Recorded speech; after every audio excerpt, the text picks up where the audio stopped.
Hello friends, this is SP Singh and welcome to smarter everyday. प्यारे दोस्तों, बात करेंगे BEd fourth semester according to Kanpur university. इसमें जो पेपर फर्स्ट है आपका भारत में शिक्षा प्रणाली का विकास एवं इसकी चुनौतियां, इसके अभी तक हम लोग जो आपका पवन का क्वेश्चन बैंक आया है उसको कवर कर रहे थे। ठीक है, पवन का जो क्वेश्चन बैंक है उसमें हमने चारों paper first, second, third, fourth complete question bank को पढ़ लिया है, उसको रिवाइज कर लिया है एंड उसकी वीडियोस अपलोड हैं, प्लेलिस्ट बनी हुई है। उनको आपने नहीं देखा है तो देख लीजिए। आज हम लोग बात करेंगे, ये आपका क्वेश्चन बैंक जो है वो gold time exam time gold series का क्वेश्चन बैंक है। इस पूरे क्वेश्चन बैंक को हम आज कवर करेंगे एंड जब इस क्वेश्चन बैंक के चारों पेपर कंप्लीट कर लेंगे तो उसके बाद फिर हमारा शुरू होगा इजी नोट्स। ठीक है, उसके बाद हम लोग इजी नोट्स के चारों पेपर कवर करेंगे। तो इस तरीके से तीनों प्रकाशन के कंप्लीट क्वेश्चन बैंक्स हम लोग पढ़ लेंगे। ठीक है, पूरा पेपर आपको यहीं से मिलेगा और इन तीनों की आपको कंप्लीट वीडियोस एंड प्लेलिस्ट सब मिल जाएगा। और हमने इसमें देखा है कि जो पवन के क्वेश्चन बैंक थे उनमें किसी में 410 क्वेश्चन थे, किसी में 430 क्वेश्चन थे, किसी में 410 क्वेश्चन मतलब जो है 440 क्वेश्चन थे। इस तरीके से कुल मिलाकर के 450 क्वेश्चन थे, क्वेश्चन से ऊपर किसी में नहीं थे। इसमें मैंने काउंट किए हैं, टोटल आज हम लोग 671 क्वेश्चंस पढ़ने वाले हैं।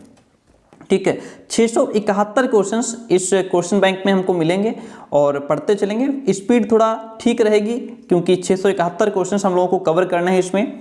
एंड जो भी स्टूडेंट अभी से अपनी क्लासेस कंप्लीट कर रहे हैं, पूरे वीडियोस देख रहे हैं, उनको टाइम जब एग्जाम आएगा तो इतना बोझ नहीं रहेगा उनके ऊपर, है ना, परेशान नहीं होंगे। तो चलिए आगे बढ़ते हैं और शुरू करते हैं। अगर आप चैनल पर नए हो तो सब्सक्राइब जरूर कर लीजिएगा। चलिए, पहला क्वेश्चन आपके सामने है, वैदिक काल में शिक्षण विधि का जो प्रचलन था उसमें आपकी प्रश्नोत्तर विधि भी थी, वाद विधि और शास्त्रार्थ विधि, ये सभी विधियां अपनाई जाती थी क्योंकि कुछ भी फिक्स नहीं था, ना तो आपका पाठ्यक्रम फिक्स था, ना तो कोई आपकी मनोवैज्ञानिक विधि थी जिसमें कोई विधि पर्टिकुलर सब्जेक्ट के लिए पर्टिकुलर मेथड का यूज किया जाए, ऐसा कुछ भी नहीं था। तो ये सभी विधियां प्रचलित थी, इसलिए ऑप्शन नंबर आपका डी राइट हो जाएगा। वैदिक काल में शिक्षा का माध्यम गुरुकुल हुआ करते थे क्योंकि वैदिक काल में गुरुकुल प्रणाली प्रचलित थी, तो शिक्षा का माध्यम यानी कि शिक्षा कहाँ मिलती थी? गुरुकुल में। वैदिक कालीन शिक्षा के संस्कार, उपनयन शब्द का शाब्दिक अर्थ होता है गुरु के समीप बैठना। क्या होता है? गुरु के समीप बैठना या पास जाना, है ना। तो यहाँ पे पास ले जाना, ऑप्शन आपका जो ए है वो राइट हो जाएगा। नेक्स्ट वन क्वेश्चन है, वैदिक काल में 24 वर्ष अध्ययन करने वाला क्या कहलाता था? 24 वर्ष तक अध्ययन करने वाला आपका वसु कहलाता था। ठीक है, 12 वर्ष तक अध्ययन करने वाला क्या कहलाता था? वो आपका स्नातक कहलाता था। मैं एक बार आपको दिखा देता हूं। देखिए, ये हमारा अपने नोट्स होते हैं, हमारे जो पेड स्टूडेंट्स हैं उनके पास इनकी कंप्लीट पीडीएफ होती है। जैसे लिखा हुआ है 12 वर्ष तक अध्ययन करने वाले स्नातक कहलाते थे, ध्यान रखिएगा। 24 वर्ष तक अध्ययन करने वाले वसु कहलाते थे, 36 वर्ष तक अध्ययन करने वाले रुद्र कहलाते थे, 48 वर्ष तक अध्ययन करने वाले आदित्य कहलाते थे। यहां से क्वेश्चन आपको डेफिनेटली मिलेगा क्योंकि एक वेद का अध्ययन करने के लिए 12 वर्ष का समय निर्धारित होता था, 12 वर्ष उसको लगाने पड़ते थे एक वेद का अध्ययन करने के लिए, 2 वेद का अध्ययन करने के लिए 24 वर्ष, 3 वेद का अध्ययन करने के लिए 36 वर्ष और चारों वेदों का अध्ययन करने के लिए 48 वर्ष का समय लगता था। तो इस तरीके से ये नाम दिए गए उनको। आप समझ गए इस बात को। आगे बढ़ते हैं। ब्राह्मणी विद्यालयों को कहा जाता था, ब्राह्मणी विद्यालयों को चतुष्पथी कहा जाता था। वैदिक काल में कौन सी परीक्षा प्रणाली प्रचलित थी? तो वैदिक काल में वस्तुनिष्ठ परीक्षा प्रणाली और या व्याख्यात, तो इसमें जो है कुल मिलाकर के परीक्षा विहीन प्रणाली प्रचलित थी। वैदिक काल में श्रावण मास की पूर्णिमा को किस संस्कार द्वारा शिक्षण सत्र प्रारंभ होता था? तो इसमें आपका उपाकर्म संस्कार, कौन सा संस्कार होता था? उपाकर्म। वैसे तो वैदिक काल में जब बच्चे की शिक्षा प्रारंभ होती थी तो उसका जो है उपनयन संस्कार कराया जाता था। उपनयन संस्कार, यहाँ पे आपका उपनयन भी लिखा हो सकता था। क्या लिखा हो सकता था? उपनयन संस्कार भी लिखा हो सकता था, उपाकर्म भी ठीक है, कोई बात नहीं। ऑप्शन सी जो बी है वो आपका राइट हो जाएगा। सामवेद में निम्न में से किसका उल्लेख है? सामवेद में आपका संगीत का उल्लेख है। वैदिक काल में जो शिक्षा थी वह आपकी निःशुल्क थी। चरण में एक शिक्षक द्वारा किसकी शिक्षा दी जाती थी? एक वेद की शिक्षा दी जाती थी। क्वेश्चन नंबर 11 कहता है गुरुकुल शिक्षा में अनुशासन कैसा था। गुरुकुल शिक्षा में शारीरिक दंड नहीं दिया जाता था, भौतिक दंड नहीं दिया जाता था, आर्थिक दंड नहीं दिया जाता था, किसी प्रकार का कोई दंड नहीं दिया जाता था।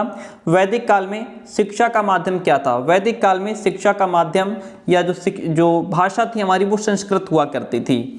ईश्वर भक्ति तथा धार्मिकता की भावना, चरित्र निर्माण, व्यक्तित्व विकास, नागरिक तथा सामाजिक कर्तव्यों का पालन, सामाजिक कुशलता की उन्नति और राष्ट्रीय संस्कृति का संरक्षण एवं प्रसार प्राचीन भारत में शिक्षा के मुख्य उद्देश्य थे। भारतीय शिक्षा के संदर्भ में यह कथन डॉक्टर अल्तेकर का है। किसका कथन है? डॉक्टर अल्तेकर का है। रामायण में कितने खंड हैं? रामायण में आपके 7 खंड हैं। वैदिक काल में आदित्य किस आयु तक अध्ययन करने वाले को कहा जाता था? आदित्य जो है वो 48 वर्ष तक अध्ययन करने वाले को आदित्य कहते थे, है ना। और ये 24 वर्ष तक अध्ययन करने वाले को वसु कहते थे, जैसा मैंने अभी आपको बताया। 36 वर्ष तक अध्ययन करने वाले को रुद्र कहते थे। ठीक है, 56 गलत है, यहाँ पे आपका जो है 12, 24, 36, 48 ये समय होता था।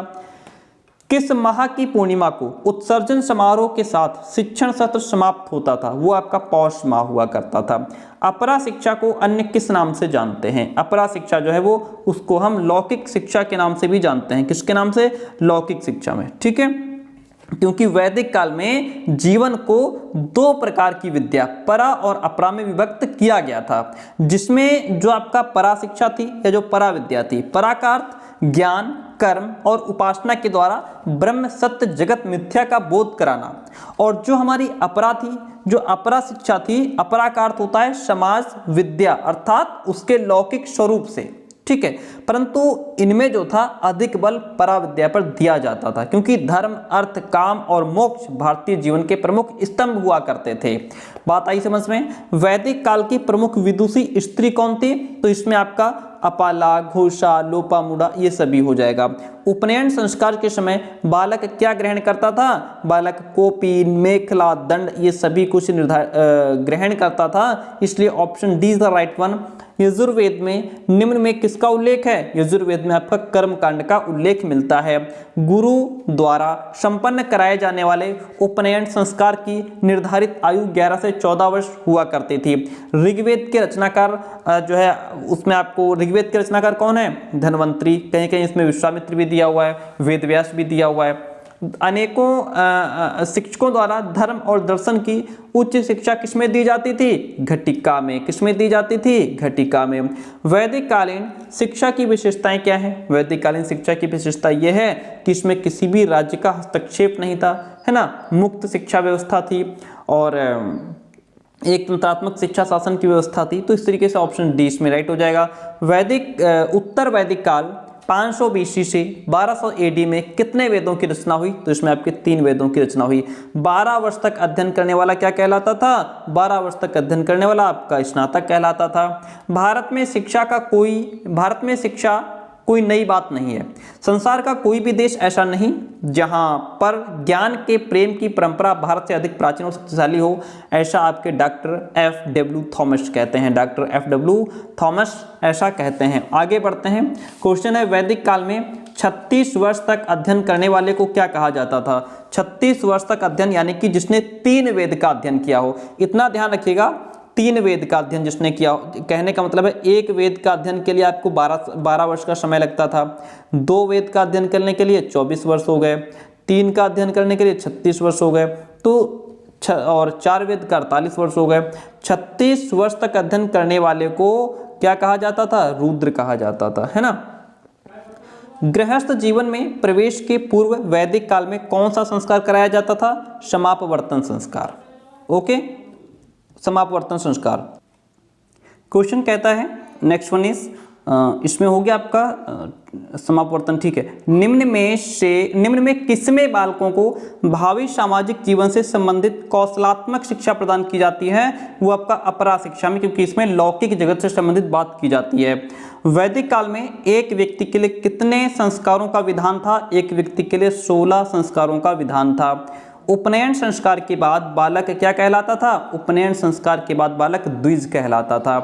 परिषद में लगभग कितने शिक्षकों द्वारा छात्रों को शिक्षित किया जाता है? 10 छात्रों को। अथर्ववेद में किसका उल्लेख है? जादू टोना और रोग निवारण जो है इसका उल्लेख अथर्ववेद में मिलता है। वैदिक काल में शिक्षा प्राप्त करने का अधिकार किसको था? ब्राह्मणों को, क्षत्रियों को और वैश्यों को, इन सभी को शिक्षा प्राप्त करने का अधिकार था। Option D is the right one over here. आगे बढ़ते हैं। एक शिक्षक द्वारा संस्कृत की शिक्षा दी जाती है। टोल, एक शिक्षक द्वारा संस्कृत की शिक्षा टोल, चरण, घटिक, स्तोत्रस्ति किसमें दी जाती है? टोल में, ऑप्शन ए। चतुष्पथी में किसकी शिक्षा दी जाती है? धर्म, वेद, दर्शन, पुराण, इन सभी की। परा शिक्षा में किसकी शिक्षा दी जाती थी? परा शिक्षा में वेदों की, पुराणों की, शास्त्रों की, यानी कि आध्यात्मिक शिक्षा दी जाती थी। वैदिक काल में गुरुकुलों की व्यवस्था कौन करता था? गुरुकुलों की व्यवस्था जो है वो आपके गुरु और शिष्य जो है मिल करके करते थे। आगे बढ़ते हैं। क्वेश्चन नंबर 40, गुरुकुलों में किसकी व्यवस्था निःशुल्क होती थी? गुरुकुलों में जो है वस्त्र, भोजन, आवास, ये सभी व्यवस्थाएं निःशुल्क हुआ करती थी। पुराणों की संख्या कितनी है? पुराणों की संख्या 18 है। 18 पुराण होते हैं। वैदिक काल को कितने भागों में बांटा गया है? वैदिक काल को 2 भागों में बांटा गया है। ऋग्वैदिक काल का जो समय है वो आपका 1500 ईसा पूर्व से लेकर के 1000 ईसा पूर्व तक माना जाता है। ऋग्वैदिक काल में परिवार जो है वह पितृ सत्तात्मक होता था। सबसे प्राचीन वेद आपका ऋग्वेद है। सबसे प्राचीन वेद आपका ऋग्वेद है। ऋग्वेद के तीसरे मंडल में वर्णित गायत्री मंत्र किस देवता को समर्पित है? यह आपके सूर्य देवता को समर्पित है।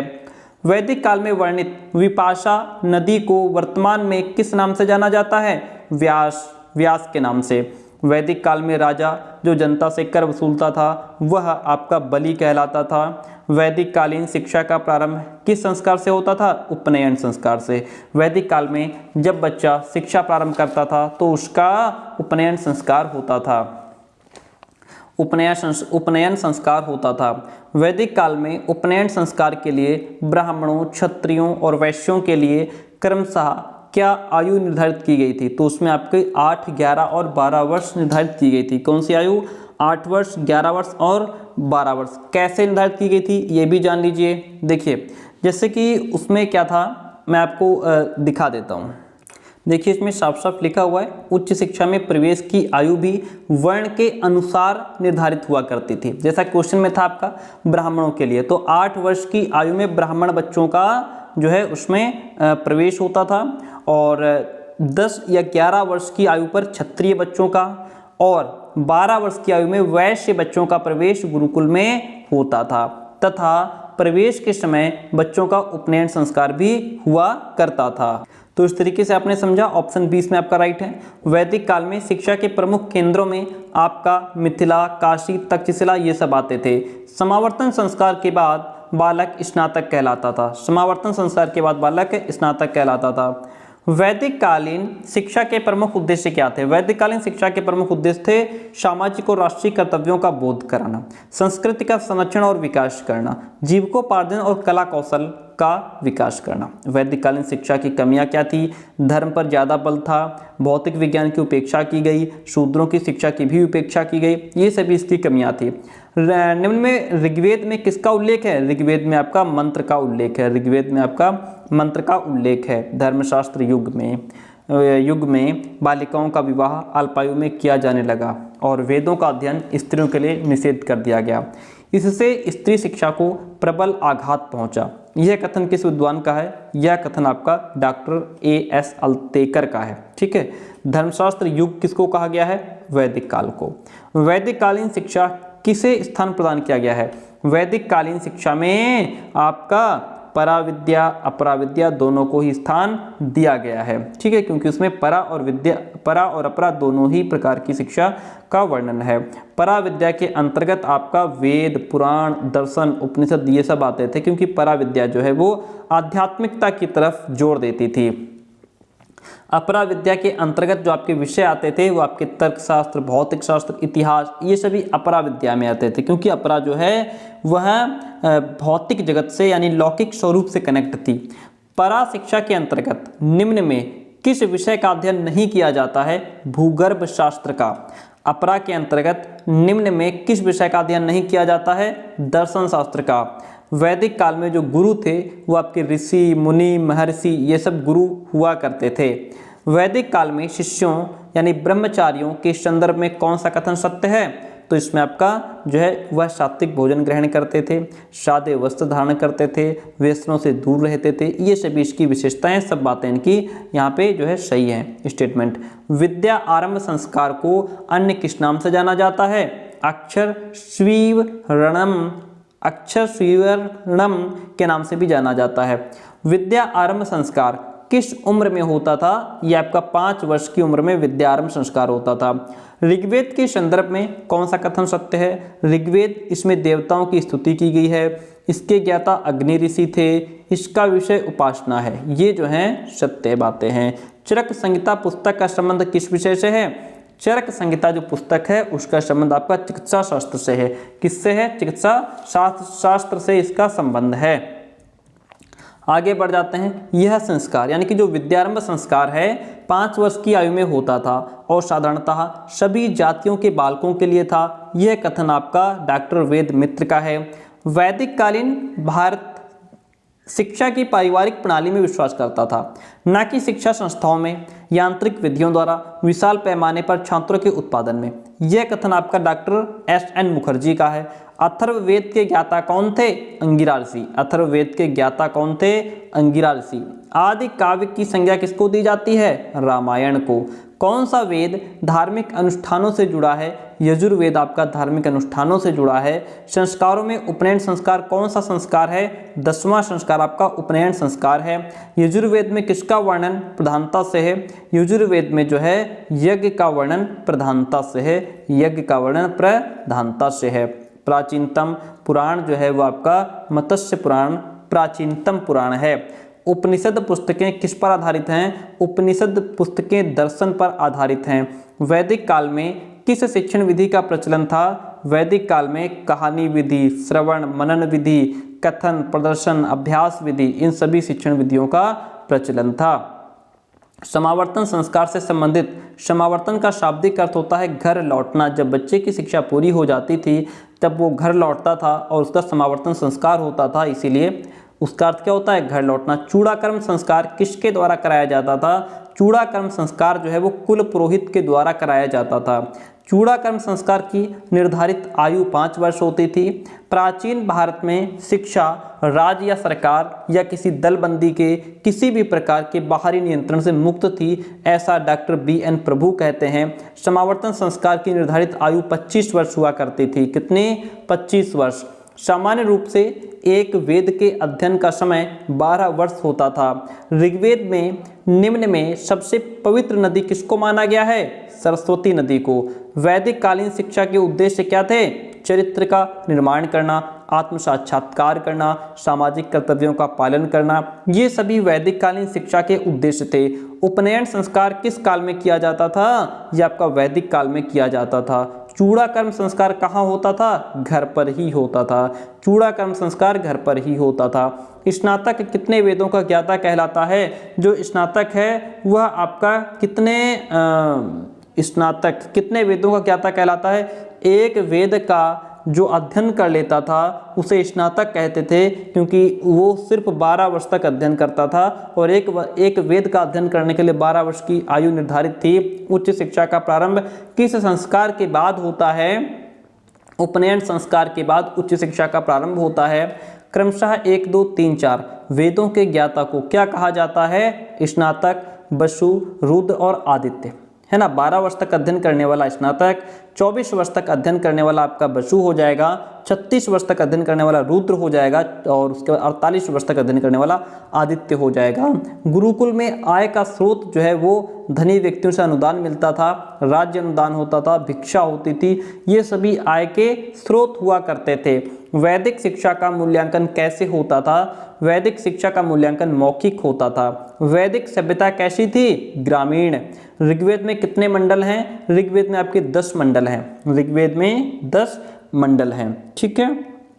ऋग्वेद को आदि वेद के रूप में भी स्वीकार किया गया है और जो मुख्यतः ज्ञान कांड की व्याख्या भी करता है। और वैदिक कालीन शिक्षा के उद्देश्य क्या थे? जीविकोपार्जन, भौतिक समृद्धि शिक्षा, व्यक्तित्व का विकास, ये भी वैदिक कालीन शिक्षा के उद्देश्य हुआ करते थे। वैदिक काल में समावर्तन उपदेश कब दिया जाता था? विद्या की समाप्ति पर। कब दिया जाता था? विद्या की समाप्ति पर। प्राचीन शिक्षा का केंद्र तक्षशिला कहाँ है? ये आपका पाकिस्तान में है, प्रेजेंट टाइम में कहाँ है? पाकिस्तान में, ठीक है।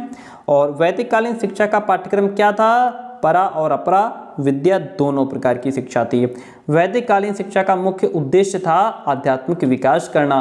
उपनयन संस्कार किससे संबंधित है? यह आपका गुरुकुल में प्रवेश के समय उपनयन संस्कार कराया जाता था। आगे बढ़ते हैं, question number 101 is question number 101 देखिएगा। वैदिक काल में शिक्षा का माध्यम क्या था? वैदिक काल में शिक्षा का माध्यम संस्कृत था। वैदिक कालीन शिक्षा की जो अवधि है वो आपकी 2500 ईसा पूर्व से लेकर के 500 ईसा पूर्व तक मानी जाती है। And next one question is बौद्धकालीन शिक्षा के। अब यहाँ से आपकी बौद्धकालीन शिक्षा शुरू होती है। हमने वैदिक कालीन शिक्षा पूरी पढ़ ली, जो क्वेश्चन आएगा वो आपका इसी में से आ जाएगा। एंड यहाँ से हमारी अब बौद्धकालीन शिक्षा शुरू होती है। चलिए इसको देखते हैं। देखिएगा, बौद्धकालीन शिक्षा के प्रवर्तक गौतम बुद्ध थे। बौद्ध काल में शिक्षा का प्रारंभ किस संस्कार से होता था? यह आपका प्रव्रज्या संस्कार होता था, ठीक है। जो आप अभी हम लोग वैदिक काल पढ़ रहे थे, वैदिक शिक्षा, उसमें उपनयन संस्कार होता था और यहाँ अब आपका प्रव्रज्या संस्कार हो रहा है। इसके बाद जब मध्यकाल में पहुंचेंगे तो वहाँ पे हमारा बिस्मिल्लाह संस्कार हो रहा होगा, ठीक है। तो ये 3 संस्कार आप ध्यान रखेंगे। जो वैदिक काल है वहाँ उपनयन, बौद्ध में प्रव्रज्या, मुस्लिम में यानी मध्यकाल में आपका जो संस्कार बिस्मिल्लाह है। प्रव्रज्या संस्कार किस अवधि में होता था? ये आपका 8 वर्ष की अवधि में होता था। एंड बौद्धकालीन शिक्षा का जो केंद्र था, बौद्धकालीन शिक्षा का केंद्र आपका मठ और विहार दोनों ही, बौद्धकालीन शिक्षा जो है वो मठ और विहारों में दी जाती थी। बौद्ध काल में शिक्षण कार्य आपका मौखिक होता था। बौद्ध काल में शिक्षा का माध्यम कौन सी भाषा थी? तो इसमें प्राकृत या उसको पाली भी लिख सकते हैं, ठीक है। प्राकृत यानी कि पाली भाषा थी। कहने का मतलब प्राकृत भी लिखा हो सकता है और पाली भी लिखा हो सकता है। बौद्ध काल में शिक्षा के मुख्य केंद्र जो हैं वो आपके विक्रमशिला, तक्षशिला, नालंदा, ठीक है। ये आपके बौद्ध काल में शिक्षा के प्रमुख केंद्र हुआ करते थे। बौद्ध काल में शिक्षा का लक्ष्य क्या था? बौद्ध काल में शिक्षा का लक्ष्य हुआ करता था निर्वाण की प्राप्ति। बौद्ध काल में शिक्षा का लक्ष्य क्या होता था? निर्वाण की प्राप्ति। प्रव्रज्या संस्कार के बाद छात्र को सामनेर कहा जाता था। इसमें आप आंसर दिया है सिद्ध विहारक श्रवण, ठीक है। लेकिन यहाँ पे जो बेस्ट ऑप्शन आपका है वो ए ही रहेगा, यानी कि प्रव्रज्या संस्कार के बाद बालक को सामनेर कहा जाता था। ये जो हमारा कंटेंट है इसमें देखिए, इससे मतलब पूरा पेपर इसी में से आएगा। कहने का मतलब ये है, देखिए यहाँ लिखा हुआ है प्रव्रज्या संस्कार के बाद बालक सामनेर कहलाता था। क्या कहलाता था? सामनेर। और यहाँ पे अच्छा थोड़ा और इंपॉर्टेंट चीज़ आपको इसमें हम बताते चलें। देखिए यहाँ से बौद्ध शिक्षा के अंतर्गत जब कोई अपने घर से शिक्षा प्राप्ति के लिए संघ में प्रविष्ट होता था तो मठ या विहार के अधिष्ठाता या शिक्षक भिक्षु यानी कि मॉन्क एज अ टीचर उसका प्रव्रज्या संस्कार करते थे। कौन करते थे? जो वहाँ पे अधिष्ठाता या फिर जो शिक्षक भिक्षु होते थे। इस संस्कार के दौरान शिक्षक शिष्य को 3 वचन उच्चारित करने का आदेश देता था। 3 वचन, बद्धम शरणम गच्छामि, बद्धम शरणम गच्छामि, धम्मम और संघम, ठीक है। ये 3 उसको वचन उच्चारित करने होते थे। तो ये 3 वचन लेने के बाद गुरु अपने शिष्य को 10 नियमों से अवगत कराता था। तो तीनों वचनों के बाद ये जो 3 वचन हैं इनको शरणत्रेय कहा जाता था। क्या? शरणत्रेय, यानी कि बालक अब शरणत्रेय लेता था, ठीक है। तो ये कुछ पॉइंट्स हैं और ये जो हमारा कंटेंट है वो सिर्फ पेड स्टूडेंट्स को ही प्रोवाइड कराया जाता है। अगर आप भी इंटरेस्टेड हैं, लेना चाहते हैं और बेस्ट आप कुछ करना चाहते हैं, यानी कि आप बहुत अच्छे मार्क्स लाना चाहते हैं, तो आप में इस नंबर पे व्हाट्सएप मैसेज करके नोट्स की इन्फॉर्मेशन आप ले सकते हैं। तो समझ गए, इसमें जो आंसर आपका रहेगा वो ए ज़्यादा बेस्ट ऑप्शन है। एंड नेक्स्ट वन क्वेश्चन है, सिद्धिरस्तु नामक बाल पोथी में वर्णमाला के कितने अक्षर होते थे? इसमें 49 अक्षर हैं। बौद्ध धर्म की शिक्षा का माध्यम कौन सी भाषा थी? बौद्ध धर्म की जो शिक्षा है उसका माध्यम आपकी कौन सी भाषा थी? इसमें आपका पाली और जनभाषा, ये इसके माध्यम थे। बौद्ध धर्म में शिक्षा किसके लिए थी? बौद्ध धर्म में शिक्षा बौद्ध धर्म अनुयायियों के लिए थी, ब्राह्मणों के लिए भी थी और आपकी शूद्रों के लिए भी थी। तो इन सभी के लिए शिक्षा थी। नालंदा पर किसने आक्रमण किया था? नालंदा पर बख्तियार खिलजी ने आक्रमण किया था। बौद्ध काल में शिक्षा ग्रहण के लिए बालक का कौन सा संस्कार किया जाता था? प्रव्रज्या संस्कार किया जाता था। बौद्धकालीन शिक्षा का गौरव मुख्य केंद्र जो था वो आपका नालंदा विहार था। विश्व का पहला विश्वविद्यालय कौन सा था? विश्व का पहला विश्वविद्यालय तक्षशिला है। बौद्ध काल में प्रारंभिक शिक्षा किस आयु में दी जाती थी? ये आपकी जो है 6 वर्ष की आयु में शिक्षा दी जाती थी। बौद्ध धर्म की शिक्षा का औपचारिक समापन जो है वह 12 वर्ष की अवस्था में होता था। वैदिक काल के बाद किस काल का प्रादुर्भाव हुआ? वैदिक काल के बाद आपकी बौद्ध काल आया, बौद्ध काल के बाद आपका जो है मध्यकाल आया। बौद्धकालीन शिक्षा का उद्देश्य था निर्वाण की प्राप्ति, बौद्ध धर्म का प्रचार प्रसार, भावी जीवन के लिए तैयार करना। ये बौद्धकालीन शिक्षा के उद्देश्य हुआ करते थे। बौद्ध धर्म के अनुसार दुखों का मुख्य कारण अविद्या है। दुख का मुख्य कारण अविद्या है, ज्ञान की कमी है। गौतम बुद्ध ने अपना प्रथम लेक्चर यानी कि अपना प्रथम जो प्रवचन है वह सारनाथ बनारस में दिया था। गौतम बुद्ध को किस आयु में बोधि वृक्ष के नीचे ज्ञान की प्राप्ति हुई? 35 वर्ष की आयु में बोधि वृक्ष के नीचे ज्ञान की प्राप्ति हुई। बौद्ध धर्म का सबसे बड़ा मंदिर विश्व में कहाँ है? वो आपका इंडोनेशिया में है। कहाँ है? इंडोनेशिया में है। बौद्ध शिक्षा 1500 वर्षों से अधिक समय तक प्रचलित रही और उसने ऐसे शिक्षा पद्धति को जन्म दिया जो ब्राह्मणीय शिक्षा पद्धति की प्रतिद्वंदी थी, परंतु अनेकों बातों में उसके समान थी। ये कथन आपका FEKE का है। प्रवज्य संस्कार के बाद छात्र को संबोधित किया जाता है, जो है श्रमण कहा जाता है, सामनेर जिसको कहते हैं। ठीक है, सामनेर जिसको कहते हैं। और सिद्धिरस्तु नामक बालपोथी का अध्ययन करने की निर्धारित जो अवधि थी वो आपकी 6 माह थी। कितनी? 6 माह थी। और आगे बढ़ते हैं, देखिएगा ये जो बालपोथी है इसके बारे में थोड़ा सा जान लेते हैं। प्राथमिक शिक्षा आरंभ करने की आयु 6 वर्ष थी। ओके, पाठ्यक्रम में बालकों को प्रथम 6 माह में सिद्धिरस्तु बालपोथी पढ़नी होती थी। कितने? 6 माह में। 16 माह के बाद 5 विधाओं की शिक्षा दी जाती थी। 16 माह के बाद कितनी विधाओं की? 5 विधाओं की शिक्षा दी जाती थी। शब्द विद्या, तर्क विद्या, चिकित्सा विद्या, अध्यात्म विद्या और शिल्प स्थान विद्या। तो यहाँ पे बालपोथी वाला क्वेश्चन हमारा क्लियर होता है। ठीक है, इसमें आपका कितना हो जाएगा? 6 माह। किस स्थान पर गौतम बुद्ध को ज्ञान की प्राप्ति हुई थी? बोध गया में। महात्मा बुद्ध ने सर्वाधिक उपदेश कहाँ दिए थे? श्रावस्ती में। बौद्ध धर्म का पंचशील सिद्धांत कहाँ से लिया गया है? अष्टांगिक मार्ग से। कहाँ से? अष्टांगिक मार्ग से। महात्मा बुद्ध का जन्म 563 ईसा पूर्व हुआ था। बौद्ध धर्म की निम्न में से कौन सी शाखा है? तो आपका इसमें महायान और हीनयान दोनों ही बौद्ध धर्म की शाखाएं हैं। बौद्ध धर्म में संघ में जो प्रवेश होता था वो उपसंपदा संस्कार के बाद होता था।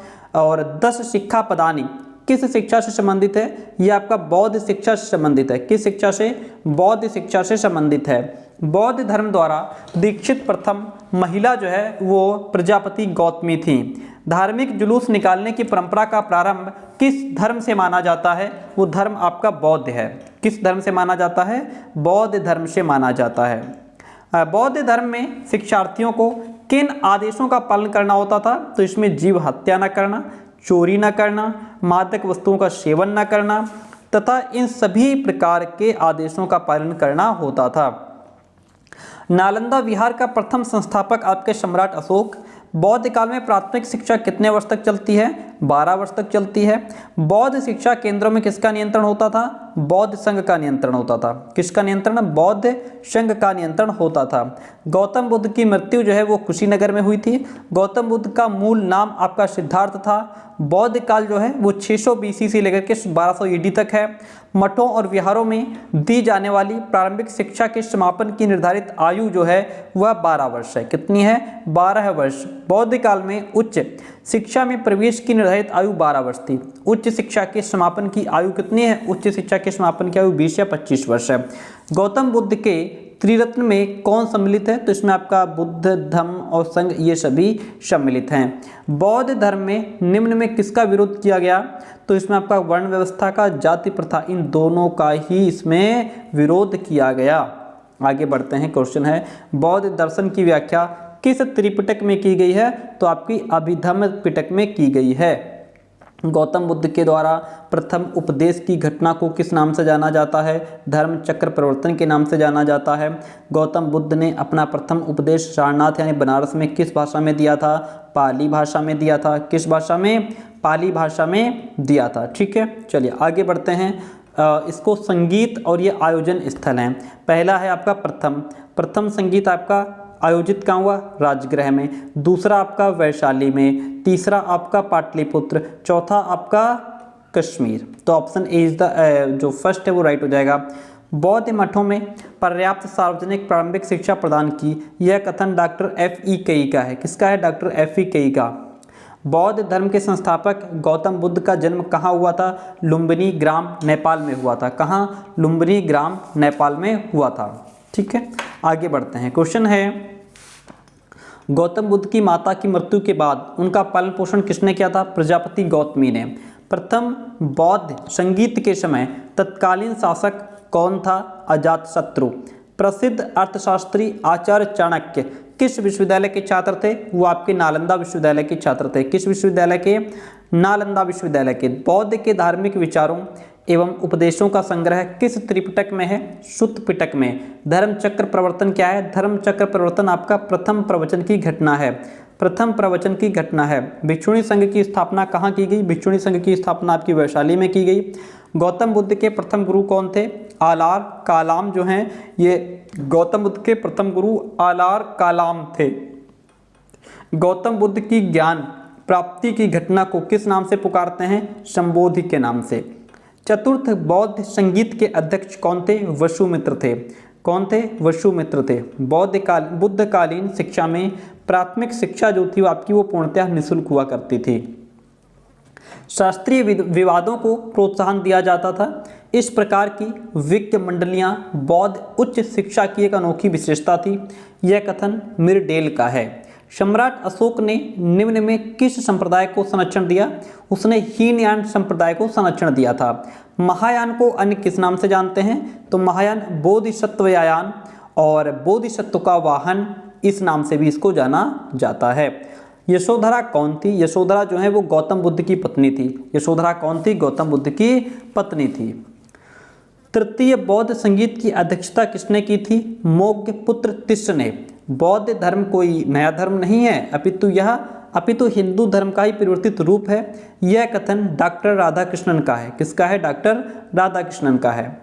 निर्वाण प्राप्ति करने के लिए बौद्ध ने कौन सा मार्ग दिखाया? तो निर्वाण प्राप्ति के लिए बौद्ध ने अष्टांगिक मार्ग दिखाया। अष्टांगिक मार्ग दिखाया। ओके, बौद्ध शिक्षा एवं ज्ञान के प्रमुख केंद्र जो हैं आपके वो मठ हुआ करते थे। पब्जा शब्द का शाब्दिक अर्थ होता है बाहर जाना। बौद्ध धर्म के मठ निवासियों के अनुशासन संबंधी नियमों का उल्लेख किस त्रिपिटक में है? वो आपका सुत्त पिटक में है। कहाँ? सुत्त पिटक में है। बुद्ध द्वारा गृह त्याग को बौद्ध परंपराओं में किस नाम से जाना जाता है? महाभिनिष्क्रमण के नाम से जाना जाता है। बौद्ध धर्म और हिंदू धर्म में कौन सी समानताएं थी? तो इनमें आपकी आत्मा, मोक्ष, पुनर्जन्म सभी पर बात हुई और ये सब समान था। बौद्ध शिक्षा प्राचीन ब्राह्मणी शिक्षा प्रणाली का एक परिवर्तित रूप है। यह कथन आपका डॉक्टर आर.के. मुखर्जी का है। Doctor R K. मुखर्जी का है। बौद्ध शिक्षा का उद्देश्य निम्न में किसके आधार पर भेदभाव करना नहीं था? तो वो आपका जाति के आधार पर, धर्म के आधार पर, लिंग के आधार पर भेदभाव करना नहीं था। इसलिए ऑप्शन डी आपका राइट हो जाएगा।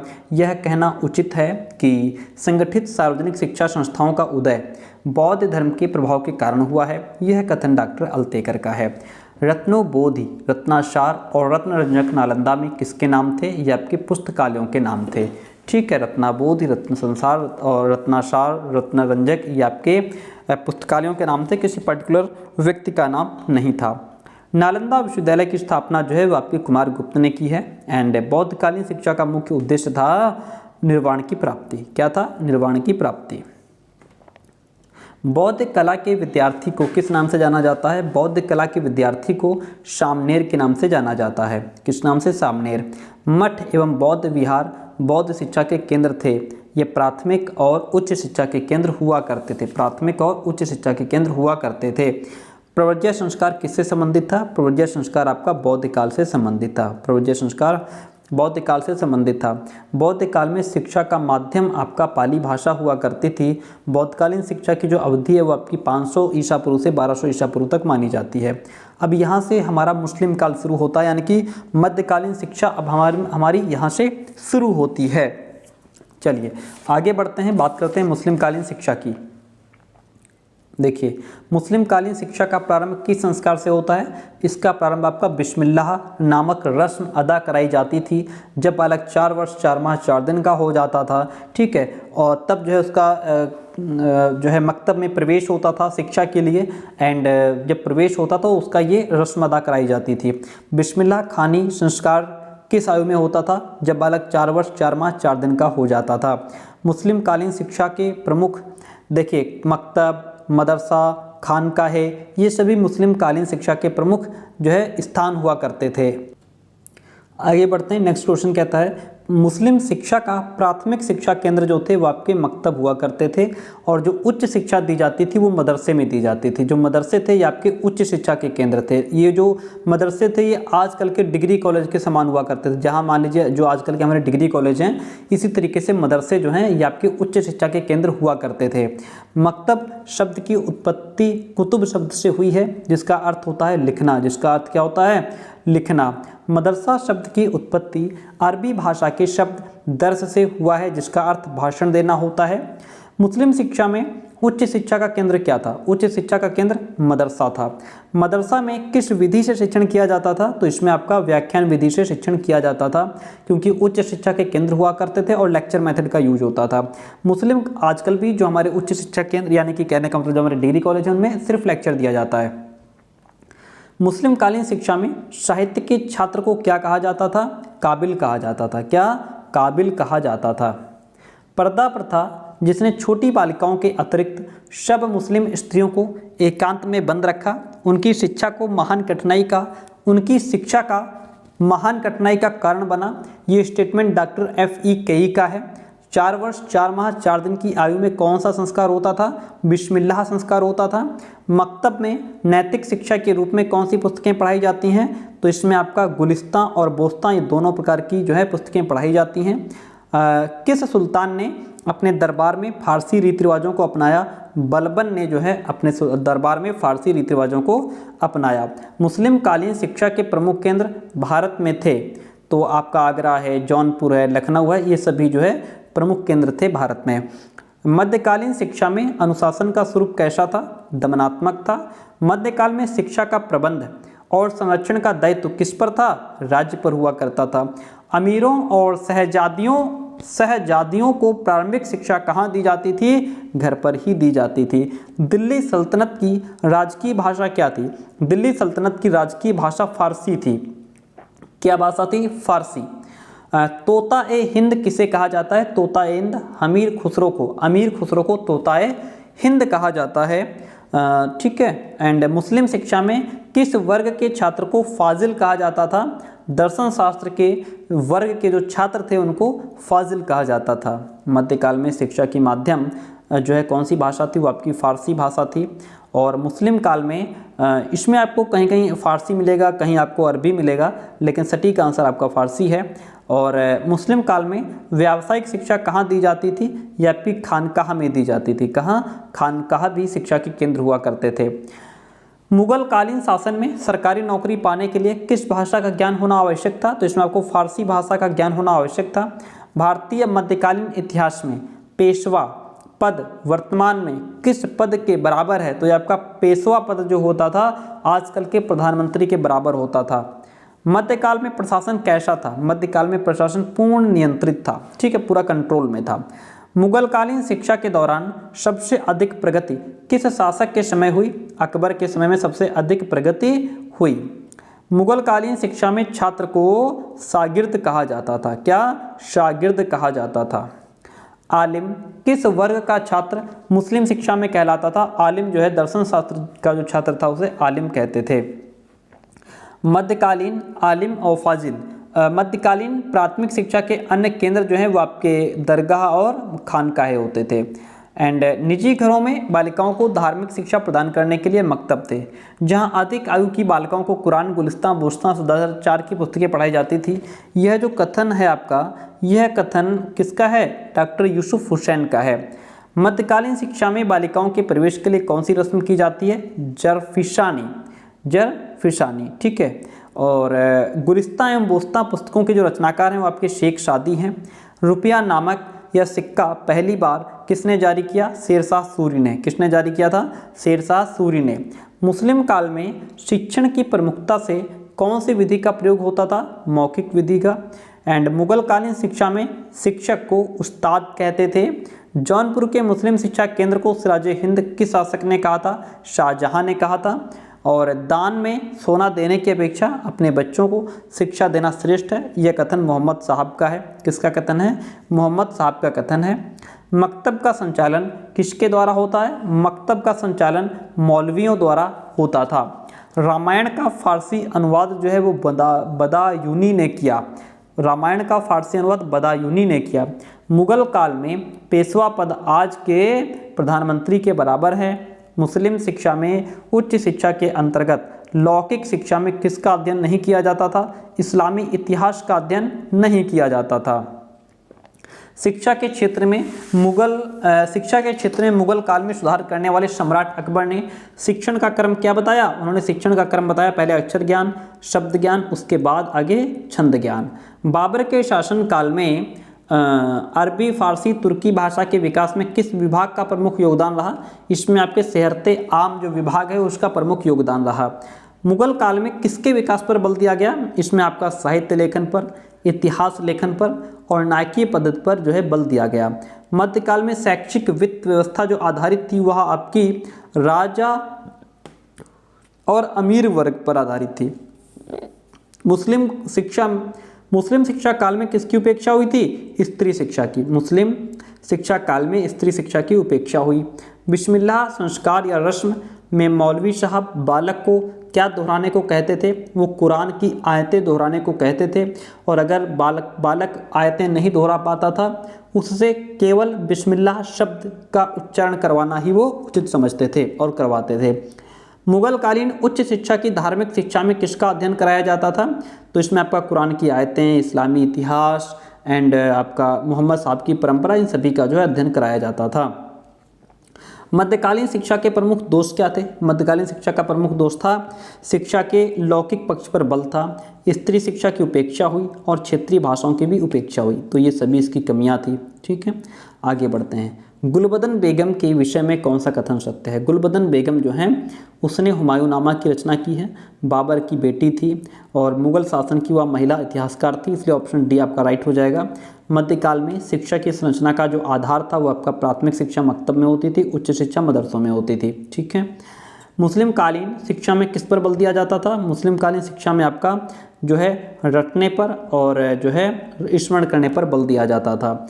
किस मुस्लिम शासक ने अपने गुरु को अज्ञातवास का कठोर दंड दिया था? वो आपका औरंगजेब थे। कौन थे वो? वो आपके औरंगजेब थे। मुगल काल में मकतब प्रायः कहाँ लगी होती थी? मकतब जो है आपका मस्जिदों में होती थी। किस सुल्तान ने बेरोजगारों को रोजगार दिलाया? फिरोज तुगलक ने। मध्यकाल में शिक्षा संबंधी जो प्रमुख संस्कार था वो आपका बिस्मिल्लाह था। मध्यकाल में शिक्षा का प्रमुख केंद्र कौन नहीं था? नालंदा। मध्यकाल में शिक्षा का प्रमुख केंद्र नहीं था नालंदा विश्वविद्यालय।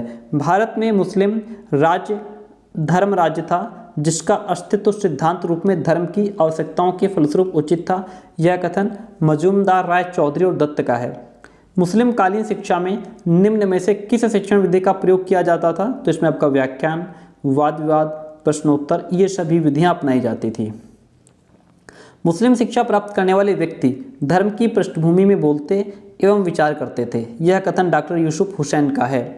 बाबर के समय में स्कूल कॉलेजों का निर्माण कौन सा विभाग करता था? सुहरते आम विभाग जो है वो बाबर के समय में स्कूल कॉलेजेस का निर्माण करता था। मुगल काल में राज्य भाषा कौन सी थी? फारसी। कपड़ों, लकड़ी, हाथी दांत पर बढ़िया कारीगरी की शिक्षा किस काल में दी जाती थी? मध्यकाल में। किस काल में? मध्यकाल में। मध्यकालीन शिक्षा पद्धति में लचीलेपन का अभाव था, परिणाम स्वरूप वह अत्यधिक अनम्य और अनिर्माणकारी बन गई थी। यह कथन डॉक्टर यूसुफ हुसैन का है। मुस्लिम कालीन शिक्षा का उद्देश्य क्या था? मुस्लिम कालीन शिक्षा का उद्देश्य था इस्लामी धर्म का प्रचार प्रसार करना, मुस्लिम संस्कृति का प्रचार प्रसार करना, मुस्लिम शासन को मजबूत बनाना। ठीक है, मुस्लिम शिक्षा एक विदेशी प्रणाली थी। जिसका भारत में प्रतिरोध किया और जो ब्राह्मणीय शिक्षा से अति अल्प संबंध रख करके अपनी नवीन भूमि में विकसित की गई। यह कथन डॉक्टर FE का है। किसका? FE का है। हुमायूं के शासनकाल में शेरमंडल नामक हॉल का व्यक्तिगत प्रयोग किस लिए किया गया? पुस्तकालय के लिए। बैतुल उल उलूम मदरसा दिल्ली में किसके द्वारा स्थापित किया गया? यह आपका जेबुन्निसा बेगम के द्वारा स्थापित किया गया। मुगल काल में संस्कृत के प्रचार प्रसार में क्या सम्मिलित थी? आपका आचरण, खान पान, रीति रिवाज, ये सभी चीज़ें इसमें इंक्लूड थी। मुगल काल में कौन सी परीक्षा प्रणाली प्रचलित थी? तो इसमें आपका जो है मुगल काल में कौन सी परीक्षा प्रणाली? तो इसमें आपका कोई परीक्षा प्रणाली प्रचलित नहीं थी। आगे बढ़ते हैं। किस काल में स्त्री शिक्षा को प्रायः आमजनों के लिए प्रतिबंधित किया गया? मध्यकाल में। पुराने किले में खेरदल मंजिल नामक मदरसे की स्थापना किसने की थी? अकबर की मां ने। मध्यकालीन शिक्षा किससे प्रभावित थी? मध्यकालीन शिक्षा आपकी इस्लाम धर्म से प्रभावित थी। मुस्लिम शासकों ने इस्लाम धर्म एवं संस्कृति का प्रचार करने के लिए किसका सहारा लिया? तो उन्होंने जो है शिक्षा का सहारा लिया। मुस्लिम शिक्षा के प्रमुख गुण क्या थे? मुस्लिम शिक्षा के प्रमुख गुण थे आपके निःशुल्क शिक्षा की व्यवस्था होना, शिक्षा को राज्य संरक्षण प्राप्त होना, छात्रवृत्तियों का आरंभ होना, ये सभी उसकी क्वालिटीज़ थी। मुस्लिम काल के अन्य जो वंश थे वो आपका सैयद वंश, लोदी वंश, मुगल वंश, ये सभी मुस्लिम काल के वंश हुआ करते थे। मुगल राज परिवार का सबसे विद्वान व्यक्ति जो है वो दारा शिकोह था। मुगल काल में कक्षा को क्या कहा जाता था? कक्षा को जमात कहा जाता था।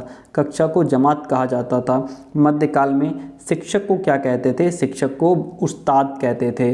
शिक्षा में छात्रों पर दमनात्मक अनुशासन किस काल में था? यह आपका मध्यकाल में था। किस काल में था? मध्यकाल में। मध्यकालीन शिक्षा व्यवस्था, मध्यकालीन शिक्षा पद्धति में छात्रों में व्यवहारिक निर्णय करने की क्षमता नहीं थी, वह अत्यधिक निष्प्राण एवं पुस्तकीय थी। यह कथन आपका डॉक्टर यूसुफ हुसैन का है। किसका है? डॉक्टर यूसुफ हुसैन का है। मुस्लिम शिक्षा का प्रमुख दोष था मातृभाषाओं की उपेक्षा हुई। अरबी और फारसी भाषा को शिक्षा का माध्यम बनाया गया और केवल मुस्लिम के लिए सहज शिक्षा थी। तो इस तरीके से इसमें ऑप्शन जो आपका डी हो जाएगा वो राइट है। मध्यकाल में व्यावसायिक शिक्षा किस रूप में प्रचलित थी? जो व्यावसायिक शिक्षा थी आपकी वह हस्तकला, चिकित्सा, सैन्य शिक्षा के रूप में प्रचलित थी। मुस्लिम काल की सबसे बड़ी उपलब्धि जो है वो उर्दू का विकास हुआ और तराइन के प्रथम युद्ध में पृथ्वीराज चौहान ने जो है वो मोहम्मद गौरी को हराया। किसको हराया? मोहम्मद गौरी को। भारत में मुस्लिम शिक्षा का समय काल जो है वो 1200 से 1700 ईस्वी तक माना जाता है। मकतबों में शिक्षा का माध्यम क्या था? फारसी। मुस्लिम काल के जो अन्य वंश थे वो आपके गुलाम वंश, खिलजी वंश, तुगलक वंश, ये अन्य वंश हुआ करते थे। बिस्मिल्लाह रस्म तब होती थी जब बालक 4 वर्ष 4 माह 4 दिन का हो जाता था। और मध्यकालीन शिक्षा को शैक्षिक विकास की दृष्टिकोण से क्या कहा जाता है? विकसित युग। मध्यकाल में उच्च शिक्षा का माध्यम जो है वो आपका अरबी और फारसी थी। मध्यकालीन शिक्षा में शिक्षक को किस नाम से जाना जाता था? उस्ताद के नाम से जाना जाता था। मकतब और मदरसा मध्यकालीन शिक्षा के केंद्र थे। प्राथमिक और उच्च शिक्षा के केंद्र हुआ करते थे। मध्यकालीन शिक्षा की जो अवधि थी आपकी वो 1200 से 1700 ईस्वी तक मानी जाती है। और यहाँ से हम आगे बढ़ते हैं। यहाँ से क्वेश्चन नंबर 1 कहता है, देखिए मैकाले का पूरा नाम क्या था? मैकाले का पूरा नाम लॉर्ड थॉमस बैबिंगटन मैकाले था। कहीं कहीं इसको नैकिंगटन भी लिखा हुआ आपको मिल जाएगा। मैकाले भारत कब आया था? मैकाले आपका 10 जून 1834 को भारत आया था। मैकाले किस पद पर भारत आया? तो ये आपका गवर्नर जनरल की काउंसिल का विधि सलाहकार के रूप में भारत आया था। मैकाले को जन शिक्षा समिति का अध्यक्ष किसने नियुक्त किया? वो आपके लॉर्ड विलियम बेंटिक ने मैकाले को जन शिक्षा समिति का अध्यक्ष नियुक्त किया था। मैकाले से 1813 के आज्ञा पत्र की किस धारा का गंभीरता से अध्ययन करने को कहा, जिसने पाश्चात्यवादी और पाश्चात्यवादी विवाद उत्पन्न किया? वो आपकी धारा 43 थी। मैकाले ने अपना विवरण पत्र कब तत्कालीन गवर्नर जनरल के समक्ष प्रस्तुत किया? वो आपका 2 फरवरी 1835। कब? 2 फरवरी 1835 को मैकाले ने अपना विवरण पत्र जो है तत्कालीन गवर्नर जनरल के समक्ष प्रस्तुत किया था। एंड आगे बढ़ते हैं। क्वेश्चन नंबर 7 इस 1813 के आज्ञा पत्र की धारा 43 में विवाद का मुद्दा कौन था? तो इसमें विवाद का मुद्दा आपका आवंटित धनराशि का व्यय कैसे हो, साहित्य शब्द का क्या अर्थ समझा जाए, भारतीय विद्वान की सीमा में कौन से विद्वान आएंगे, ये आपका जो है मेन मुद्दा रहा। तो इसलिए ऑप्शन आपके इसमें सभी राइट हैं। 1813 के आज्ञा पत्र में सरकार द्वारा कंपनी को शिक्षा में सुधार के लिए कितनी धनराशि दी गई? इसमें आपकी 1 लाख रुपए की धनराशि दी गई। मैकाले ने साहित्य में संस्कृत अरबी के साथ किस भाषा को चतुराई से पाश्चात्य भाषा के अंतर्गत माना? वो भाषा आपकी अंग्रेजी थी। कौन सी भाषा थी? अंग्रेजी भाषा थी। मैकाले ने भारतीय साहित्य के विषय में लिखा कि भारतीय धर्म ग्रंथ डैश और मूर्खतापूर्ण तथ्यों से भरे हैं। उन्होंने अंधविश्वासों और मूर्खतापूर्ण तथ्यों से भरे हैं। मैकाले ने किन भाषाओं के स्कूल कॉलेजों को बंद करने का सुझाव दिया? तो इसमें आपकी संस्कृत और अरबी को जो है बंद करने का सुझाव दिया। यह भाषा पाश्चात्य भाषाओं में सर्वोपरि है। जो इस भाषा को जानता है वह सुगमता से उस विशाल ज्ञान भंडार का ज्ञान प्राप्त कर सकता है जिसे विश्व की सबसे बुद्धिमान जातियों ने रचा है। अंग्रेजी के समर्थन में यह कथन किसका है? लॉर्ड मैकाले का है। किसका कथन है? लॉर्ड मैकाले का स्टेटमेंट है। किस गवर्नर जनरल ने फारसी को हटाकर अंग्रेजी को राजभाषा घोषित किया था? वो आपका लॉर्ड ऑकलैंड। मैकाले विवरण पत्र के परिणाम स्वरूप 1844 में लॉर्ड जनरल हॉन्टिंग ने आदेश जारी किया कि उन्हीं व्यक्तियों को सरकार नौकरी दी जाएगी जिन्हें इस भाषा का ज्ञान होगा, यानी कि अंग्रेजी भाषा का जिनको ज्ञान होगा। प्राच्यवादी और पाश्चात्यवादी विवाद के मूल में क्या था? तो इनके विवाद में जो मूल था आपका, एक तो धनराशि का आवंटन मूल कारण कह सकते हैं, साहित्य शब्द की विवेचना, विद्वानों की चयन प्रक्रिया थी। तो इसलिए ऑप्शन डी इसमें आपका राइट हो जाएगा। मैकाले ने अपना विवरण पत्र कब गवर्नर जनरल की काउंसिल के सामने पेश किया? 2 फरवरी 1835। मैकाले के पक्षपातपूर्ण व्यवहार पत्र का किसने विरोध किया? एस.टी. प्रिंसेप ने विरोध किया। यदि हमारी शिक्षा की नीति गतिपूर्ण रही तो 30 वर्ष के अंदर बंगाल के उच्च घरानों में एक भी मूर्ति पूजक शेष न रह जाएगा। यह कथन लॉर्ड मैकाले का है। किसका स्टेटमेंट है ये? लॉर्ड मैकाले का है। मैकाले भारतवासियों में व्याप्त क्या नष्ट कर उन्हें आधुनिक ज्ञान दिलाना चाहता था? तो मैकाले जो था भारतवासियों के अंदर से रूढ़िवादिता खत्म करना चाहता था, अंधविश्वास, धार्मिक संकीर्णता को खत्म करना चाहता था। निम्न में से किस भारतीय ने मैकाले के समय में अंग्रेजी शिक्षा का खुलकर समर्थन मांग की? वो आपके राजा राममोहन राय थे। निस्यंदन शब्द का शाब्दिक अर्थ होता है छानने की क्रिया। छानने की क्रिया। निस्यंदन सिद्धांत या छिनाई सिद्धांत की असफलता का कारण था उच्च वर्ग से यह छन छन कर निम्न वर्ग तक नहीं पहुंच पाया, क्योंकि उच्च वर्ग के लोग स्वयं को श्रेष्ठ समझकर निम्न वर्ग से दूरी बनाने लगे। भारत में अंग्रेजी शिक्षा का प्रादुर्भाव न हुआ होता तो भारत में स्वतंत्रता संग्राम की शुरुआत कभी न होती। यह कथन जो है वो आपका नूरुल्लाह एवं नायक का है। 6 मार्च 1835 को किसने सरकारी आज्ञा पत्र द्वारा मैकाले की शिक्षा नीति को स्वीकृति प्रदान की? वो आपके लॉर्ड विलियम बेंटिक थे। कौन? लॉर्ड विलियम बेंटिक थे। लॉर्ड विलियम बेंटिक किससे प्रभावित थे? लॉर्ड मैकाले से।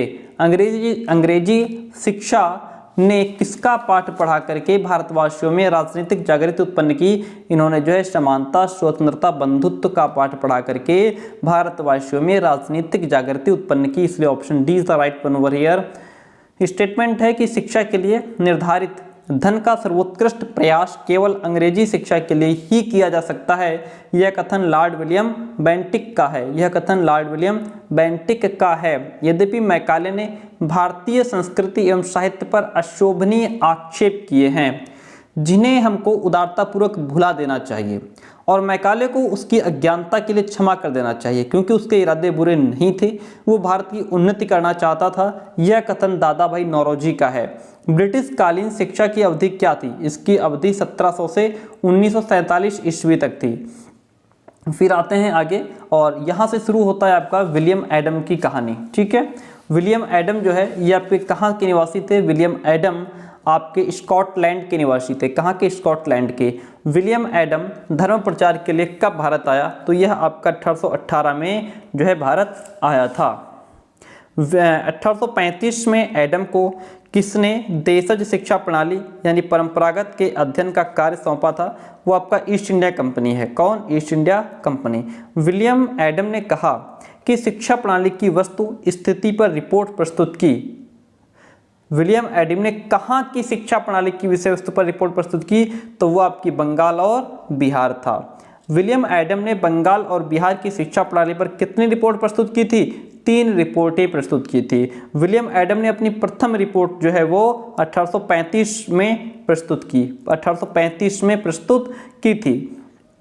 प्रथम रिपोर्ट के अनुसार 4 करोड़ जनता के लिए कितने देशज प्राथमिक स्कूल थे? 1 लाख। एडम की रिपोर्ट के अनुसार 400 व्यक्तियों पर कितने स्कूल थे? 400 व्यक्तियों पर 1 स्कूल था। एडम की रिपोर्ट के अनुसार स्कूल कहाँ पर होते थे? तो जो है गांव की चौपाल में, मंदिर में, किसी धनी व्यक्ति के घर पर विद्यालय हुआ करते थे। शिक्षकों का भरण पोषण किस पर निर्भर था? छात्रों और अभिभावकों पर। एडम ने अपनी दूसरी रिपोर्ट कब प्रस्तुत की? तो एडम ने अपनी दूसरी रिपोर्ट जो है वो 1836 में प्रस्तुत की थी। एडम ने अपनी दूसरी रिपोर्ट में 27 प्राथमिक विद्यालयों में कितने अध्ययनरत छात्रों का उल्लेख किया है? 265 छात्रों का। एडम ने अपनी दूसरी रिपोर्ट में किस शिक्षा के अभाव को इंडिकेट किया? तो उन्होंने नैतिक शिक्षा के अभाव को बताया कि नैतिक शिक्षा की कमी है। एडम ने अपनी दूसरी रिपोर्ट में किसकी कम उपस्थिति की चर्चा की? तो उन्होंने बालिकाओं की जो है कम उपस्थिति की चर्चा की। एडम ने अपनी तीसरी रिपोर्ट कब प्रस्तुत की? तीसरी रिपोर्ट 1839 नहीं, यहाँ पे गलत है। यहाँ पे जो आपकी तीसरी रिपोर्ट है वो 1838 है, ठीक है, 1838 है। एडम की दूसरी रिपोर्ट को मुस्लिम विद्यालयों में किस भाषा में शिक्षा देने का उल्लेख है? तो जो है फारसी भाषा में शिक्षा देने का उल्लेख है। एडम की प्रथम रिपोर्ट के अनुसार हिंदू विद्यालयों में कौन सी भाषा थी? इसमें आपका बंगला, संस्कृत और हिंदुस्तानी भाषा इसमें समाहित थी। एडम की दूसरी रिपोर्ट किस जिले से संबंधित थी? ये आपकी राजाशाही थाना नत्तौर जिले से संबंधित थी। देशी शिक्षक जमकर और बिना प्रतिफल यानी मुक्त के सेवा शिक्षण करते थे। इसका मुख्य कारण धार्मिकता और सामाजिक सम्मान का ज्ञान यानी कि अधिगम से संबद्ध था। यह कथन एडम का है। एडम द्वारा प्रस्तुत 3 रिपोर्टों में सबसे महत्वपूर्ण रिपोर्ट जो थी वो आपकी तीसरी रिपोर्ट थी। एडम की तीसरी रिपोर्ट में बंगाल के कितने जिलों के आंकड़े जो है पेश किए गए हैं? तो इसमें आपके 5 जिलों के आंकड़े पेश किए गए हैं। लॉर्ड विलियम बेंटिक ने एडम को कहाँ की शिक्षा की स्थिति के सर्वेक्षण का कार्य दिया था? इन्होंने जो है बंगाल और बिहार की शिक्षा की स्थिति क्या है इसका निरीक्षण करने का काम सौंपा था। एडम ने बंगाल में शिक्षा का सूक्ष्म अध्ययन कब किया? 1835 से लेकर के 38 के बीच में। एडम की रिपोर्ट के मापदंड क्या थे? जनसंख्या के अनुसार संस्थाओं की संख्या होनी चाहिए। शिक्षा का स्वरूप क्या है? शिक्षा संस्थाओं का उचित विवरण क्या है? ये सभी इसके मापदंड थे। एडम द्वारा प्रस्तावित जिन योजनाओं में निम्न में से किस बात का उल्लेख था? तो उसमें उल्लेख था भारतीय साहित्य और ज्ञान विज्ञान का अध्ययन भारतीय भाषाओं में ही कराया जाए, निस्यंदन कानून को लागू न किया जाए, सरकार की ओर से विद्यालयों को आर्थिक सहायता दी जाए। ये सभी बातों का उल्लेख था। Option D is the right one over here. Adam Bharat में जो है जन शिक्षा का सच्चा पक्षधर था। एडम ने अपने प्रतिवेदन में किसका उल्लेख किया है? तो इन्होंने जो है विद्यालयों की समुचित व्यवस्था का अभाव बताया है, मुद्रित पुस्तकों व शिक्षा सामग्री का अभाव बताया है, छात्रों की कम संख्या का भी अभाव बताया है। इसलिए ऑप्शन डी राइट हो जाएगा। किसने एडम के प्रतिवेदन को एक मिथक समझा? फिलिप हर्टाग ने एडम के प्रतिवेदन को एक मिथिक समझा। ठीक है, आगे बढ़ते हैं। क्वेश्चन कहता है बोर्ड ऑफ कंट्रोल का प्रधान कौन था? बोर्ड ऑफ कंट्रोल का जो प्रधान था आपका चार्ल्स वुड था।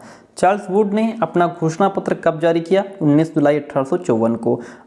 वुड की घोषणा पत्र 1854 में 54 जो है वो कितने अनुच्छेदों का था? ये आपके 100 अनुच्छेदों का था। And next one question is would घोषणा पत्र को अन्य किस नाम से जाना जाता है? इसका दूसरा नाम भारतीय शिक्षा का अधिकार पत्र भी है। वुड घोषणा पत्र को भारत में अंग्रेजी शिक्षा का क्या कहा जाता है? Magna carta. वुड की घोषणा पत्र का उद्देश्य था पाश्चात्य शिक्षा का प्रसार हो, राज्य के लिए सुयोग्य कर्मचारी तैयार किए जाएं, शिक्षा के लिए अनुदान और सहायता भी दी जाए। इसलिए ऑप्शन डी में आपका राइट हो जाएगा। वुड ने किसकी उपयोगिता को स्वीकारते हुए पाठ्यक्रम में स्थान दिया? वुड ने अरबी, फारसी, संस्कृत की उपयोगिता को स्वीकारते हुए पाठ्यक्रम में इसको जो है स्थान दिया गया। सन 1854 में आदेश पत्र का चाहे जो भी महत्व हो पर इस समय उसको शिक्षा का अधिकार पत्र कहना हास्यास्पद होगा, यह कथन प्रांजपे का है। वुड घोषणा पत्र में प्रत्येक प्रांत में क्या खोलने की घोषणा की गई है? तो प्रत्येक प्रांत में जन शिक्षा विभाग खोलने की जो है बात कही गई है, घोषणा की गई है। कलकत्ता और बंबई में विश्वविद्यालयों की स्थापना कब की गई? 1857 में। कब की गई? 1857 में। वुड घोषणा पत्र 1854 के अनुसार शिक्षा संगठन का जो सही क्रम है उसमें पहले प्राथमिक शिक्षा, मिडिल शिक्षा, हाई स्कूल और उच्च शिक्षा आती है। वुड घोषणा पत्र 1954 के अनुसार भारत में शिक्षा के प्रचार प्रसार का दायित्व किसका था? ईस्ट इंडिया कंपनी का। वुड घोषणा पत्र में भारतीयों के किस विकास पर बल दिया गया? भारतीयों के नैतिक, मानसिक, चारित्रिक जो है कह सकते हैं कि सर्वांगीण विकास पर बल दिया गया। वुड घोषणा पत्र 1854 के अनुसार शिक्षा का उत्तरदायित्व जो है वह सरकार पर था। सन 1854 का आदेश पत्र भारतीय शिक्षा के इतिहास में चरम बिंदु है।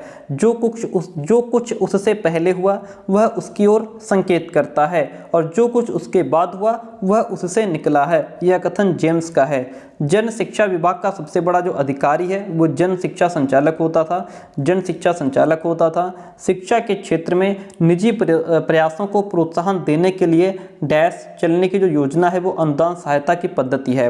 वुड घोषणा पत्र में किस पर बल दिया गया? वुड के घोषणा पत्र में अध्यापक प्रशिक्षण विद्यालयों के खोलने पर बल दिया गया, व्यावसायिक शिक्षा पर बल दिया गया, जनसाधारण की शिक्षा पर बल दिया गया। इसलिए option D is the right one.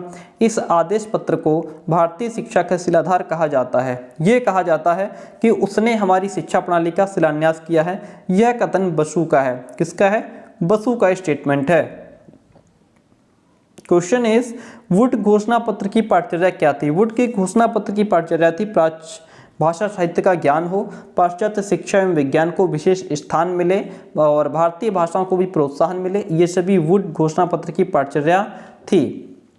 Would घोषणा पत्र के अनुसार प्राथमिक शिक्षा का जो माध्यम है वह आपका हिंदी, अंग्रेजी और क्षेत्रीय भाषा होना चाहिए। वुड घोषणा पत्र के अनुसार उच्च शिक्षा का माध्यम आपका अंग्रेजी था। वुड घोषणा पत्र में शिक्षकों के विषय में क्या घोषणा की गई? शिक्षकों के विषय में घोषणा ये की गई कि उनके वेतन में वृद्धि की जाए और उनके जीवन स्तर को भी सुधारने का काम किया जाए। सन 1854 का आदेश पत्र युग का शिक्षा के महान अग्रदूतों के युग का अंत करता है। यह कथन हैम्पटन का है। किसका है? हैम्पटन का स्टेटमेंट है। क्वेश्चन नंबर 25 कहता है वुड घोषणा पत्र पर किन शिक्षण संस्थाओं की व्यवस्था की गई? तो इसमें जो है विभिन्न स्तरों पर शिक्षण संस्थाओं की व्यवस्था की गई, व्यावसायिक विद्यालयों की स्थापना की गई, विश्वविद्यालयों की स्थापना की गई। इसलिए option D is the right one. पहली बार किस रिपोर्ट में व्यावसायिक विद्यालयों की स्थापना का प्रावधान किया गया? वो आपका वुड रिपोर्ट थी। कौन सी रिपोर्ट थी? वुड रिपोर्ट थी। किसने कहा? वुड का घोषणा पत्र भारतीय शिक्षा की नींव है। इसने आधुनिक भारतीय शैक्षिक प्रणाली शुरू की, ऐसा लॉर्ड डलहौजी कहते हैं। वुड की घोषणा पत्र में कितने अनुच्छेद थे? तो इसमें आपके 100 अनुच्छेद थे। वुड का घोषणा पत्र कब प्रकाशित हुआ? यह आपका 1954 में प्रकाशित हुआ। किसने कहा? वुड का घोषणा पत्र भारतीय शिक्षा के इतिहास में एक महाधिकार पत्र है, ऐसा HR जेम्स कहते हैं। निस्यंदन सिद्धांत विशेष रूप से किस शिक्षा से संबंधित था? यह आपका उच्च वर्ग की शिक्षा से संबंधित था। यह आपका उच्च वर्ग की शिक्षा से संबंधित था। आगे बढ़ते हैं और यहाँ से जो हमको मिलेगा आपका एक सेकंड प्लीज, एक क्वेश्चन में मिस्टेक हो गई, सॉरी। यहाँ पे हाँ, ये देखिए वुड का घोषणा पत्र जो है वो कब प्रकाशित हुआ था? ये आपका 1954 में नहीं भाई, 19 जुलाई 1854 में हुआ था। वुड का जो घोषणा पत्र है ये आपका 19 जुलाई 1854 को प्रकाशित हुआ था। 19 जुलाई 1854 को प्रकाशित हुआ था। इसमें गलत दे दिया है 1954, ठीक है, सॉरी फॉर माय मिस्टेक। आगे बढ़ते हैं। नेक्स्ट क्वेश्चन कहता है भारतीय शिक्षा आयोग की नियुक्ति जो है वो किसकी अध्यक्षता में की गई? आंसर दिया हुआ है लॉर्ड रिपन। देखिए लॉर्ड रिपन जो थे इन्होंने भारतीय शिक्षा आयोग का गठन किया था। इन्होंने क्या किया था? गठन किया था। अध्यक्ष ये नहीं थे। अध्यक्ष आपके सर विलियम हंटर थे। अध्यक्ष कौन थे? Sir William Hunter. और गठन किसने किया था? लॉर्ड रिपन ने। ओके, तो इसलिए यहाँ पे ऑप्शन आपका खा जो है वो सही हो जाएगा। भारतीय शिक्षा आयोग की नियुक्ति कब हुई? नियुक्ति आपकी 3 फरवरी 1882 को हुई थी। सर विलियम हंटर को भारतीय शिक्षा आयोग का अध्यक्ष किसने नियुक्त किया था? अध्यक्ष नियुक्त करने वाले लॉर्ड रिपन थे। अध्यक्ष नियुक्त करने वाले लॉर्ड रिपन थे, ठीक है, क्योंकि इन्होंने उसका गठन किया था, फिर अध्यक्ष भी इन्होंने नियुक्त किया। लॉर्ड रिपन कौन थे? लॉर्ड रिपन जो है वो ब्रिटिश लोकसभा के गवर्नर जनरल थे। भारतीय शिक्षा आयोग में कुल आपके 20 सदस्य थे। भारतीय शिक्षा आयोग में आपके जो है 7 भारतीय प्रतिनिधि थे। कितने? 7। भारतीय शिक्षा आयोग का दूसरा नाम हंटर आयोग है। दूसरा नाम हंटर आयोग है। वुड के आज्ञा पत्र ने भारतीय शिक्षा नीति को काफी प्रभावशाली शब्दों में सुनिश्चित कर दिया और मैं भी उसी के अनुसार चलना चाहता हूं, ये लॉर्ड रिपन कहते हैं। मातृभाषा में प्राथमिक शिक्षा का सुझाव भारतीय शिक्षा आयोग 1882 ने दिया था।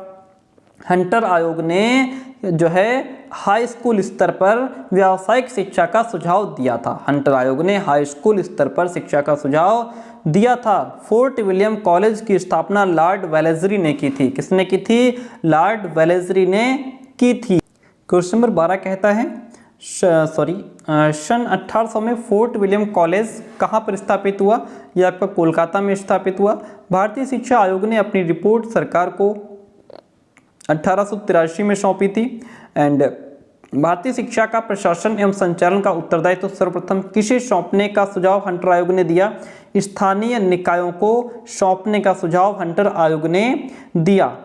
हंटर आयोग के अनुसार प्राथमिक शिक्षा का उद्देश्य जो है वो जनसाधारण में शिक्षा का प्रसार करना तथा व्यावहारिक जीवन की शिक्षा प्राप्त करना था। दयानंद एंग्लो वैदिक कॉलेज की स्थापना 1886 में आर्य समाज ने की थी। सेंट्रल हिंदू कॉलेज की स्थापना 1898 में श्रीमती एनी बेसेंट ने की थी। भारत में 1881-82 में टोटल आपके 4 विश्वविद्यालय थे। आयोग की जांच के फलस्वरूप भारत में महान शैक्षिक जागृति हुई और उसके मुख्य निर्णयों को 1902 ईस्वी तक भारत की शिक्षा नीति पर प्रभुत्व रहा। यह कथन नूरुल्लाह व नाइक का है। भारतीय शिक्षा आयोग 1882 पाठ्यक्रम में क्या सम्मिलित था? इसमें आपका साहित्यिक पाठ्यक्रम और जीवन उपयोगी पाठ्यक्रम सम्मिलित था। हंटर कमीशन का मुख्य जो काम था वो क्या था? इसका मुख्य काम था आपका वुड की शिक्षा प्रणाली की असफलताओं को खोजना, कमियों को ढूंढना। शिक्षा के क्षेत्र में निजी प्रयासों को बढ़ावा किस आयोग ने दिया? भारतीय शिक्षा आयोग 1882 ने। 1882 में कौन सा विश्वविद्यालय खोला गया? पंजाब विश्वविद्यालय आपका 1882 में खोला गया।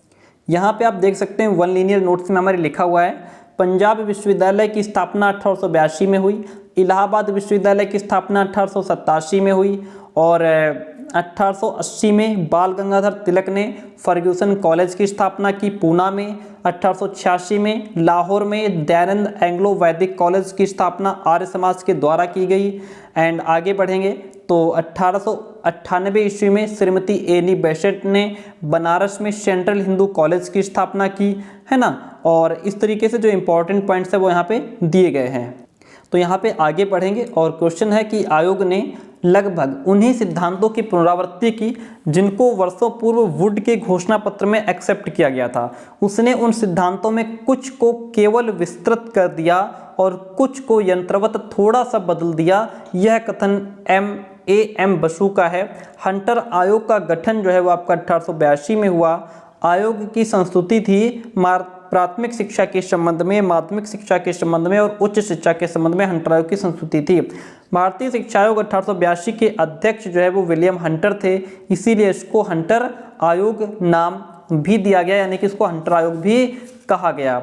लॉर्ड कर्जन ब्रिटिश भारत के गवर्नर जनरल और वायसराय कब नियुक्त हुए? 1898 में। शिमला शिक्षा सम्मेलन आपका 1901 में आयोजित किया गया। शिमला शिक्षा सम्मेलन कितने दिन चला? 15 दिन चला। शिमला शिक्षा सम्मेलन की अध्यक्षता किसने की? लॉर्ड कर्जन ने की। किसने? लॉर्ड कर्जन ने की। शिमला शिक्षा सम्मेलन में कितने प्रस्ताव पारित किए गए? इसमें आपके 150 प्रस्ताव पारित किए गए।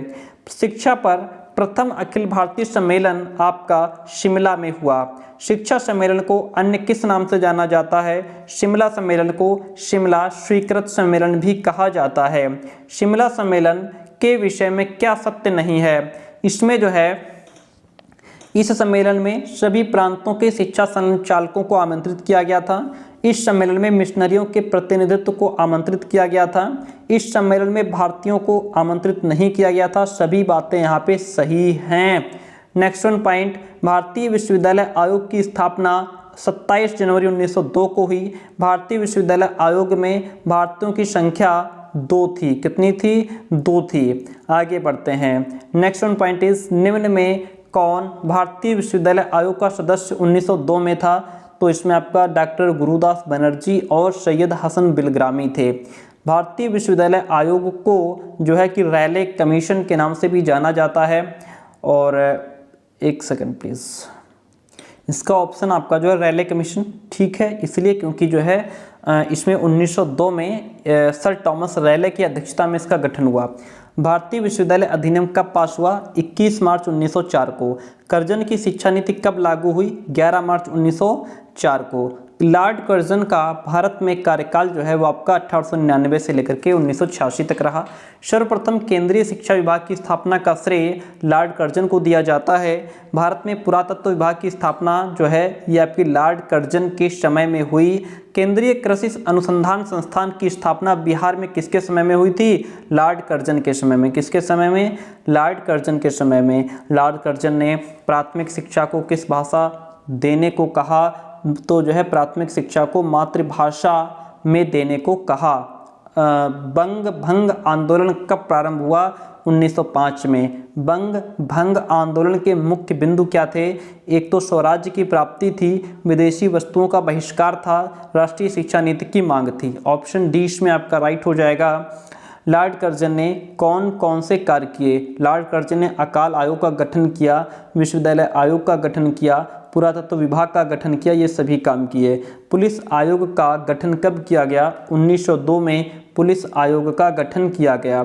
और फिर आगे पॉइंट आता है, कर्जन द्वारा गठित बंगाल विभाजन आपका जो है वो बंगाल विभाजन कब हुआ? 1905 में। ठीक है। एंड सिंचाई आयोग का गठन कब हुआ? ये आपका 1901 में। ठीक है। फिर आपका आएगा सी जो आपका है विश्व आयोग गठन आपका 1904 में जाएगा। पुरातत्व विभाग का गठन आपका 1904 में जाएगा। चलिए ठीक है, ऑप्शन आपका इसमें बी राइट हो जाता है। भारतीय विश्वविद्यालय आयोग के जो अध्यक्ष थे पिरान रैले थे। पिरान रैले नहीं, इनका जो नाम है वो सर टॉमस रैले है। ठीक है, सर टॉमस रैले होगा यहाँ पे। सन 1901 में शिमला में शैक्षिक सम्मेलन किसने आयोजित किया था? लॉर्ड कर्जन ने।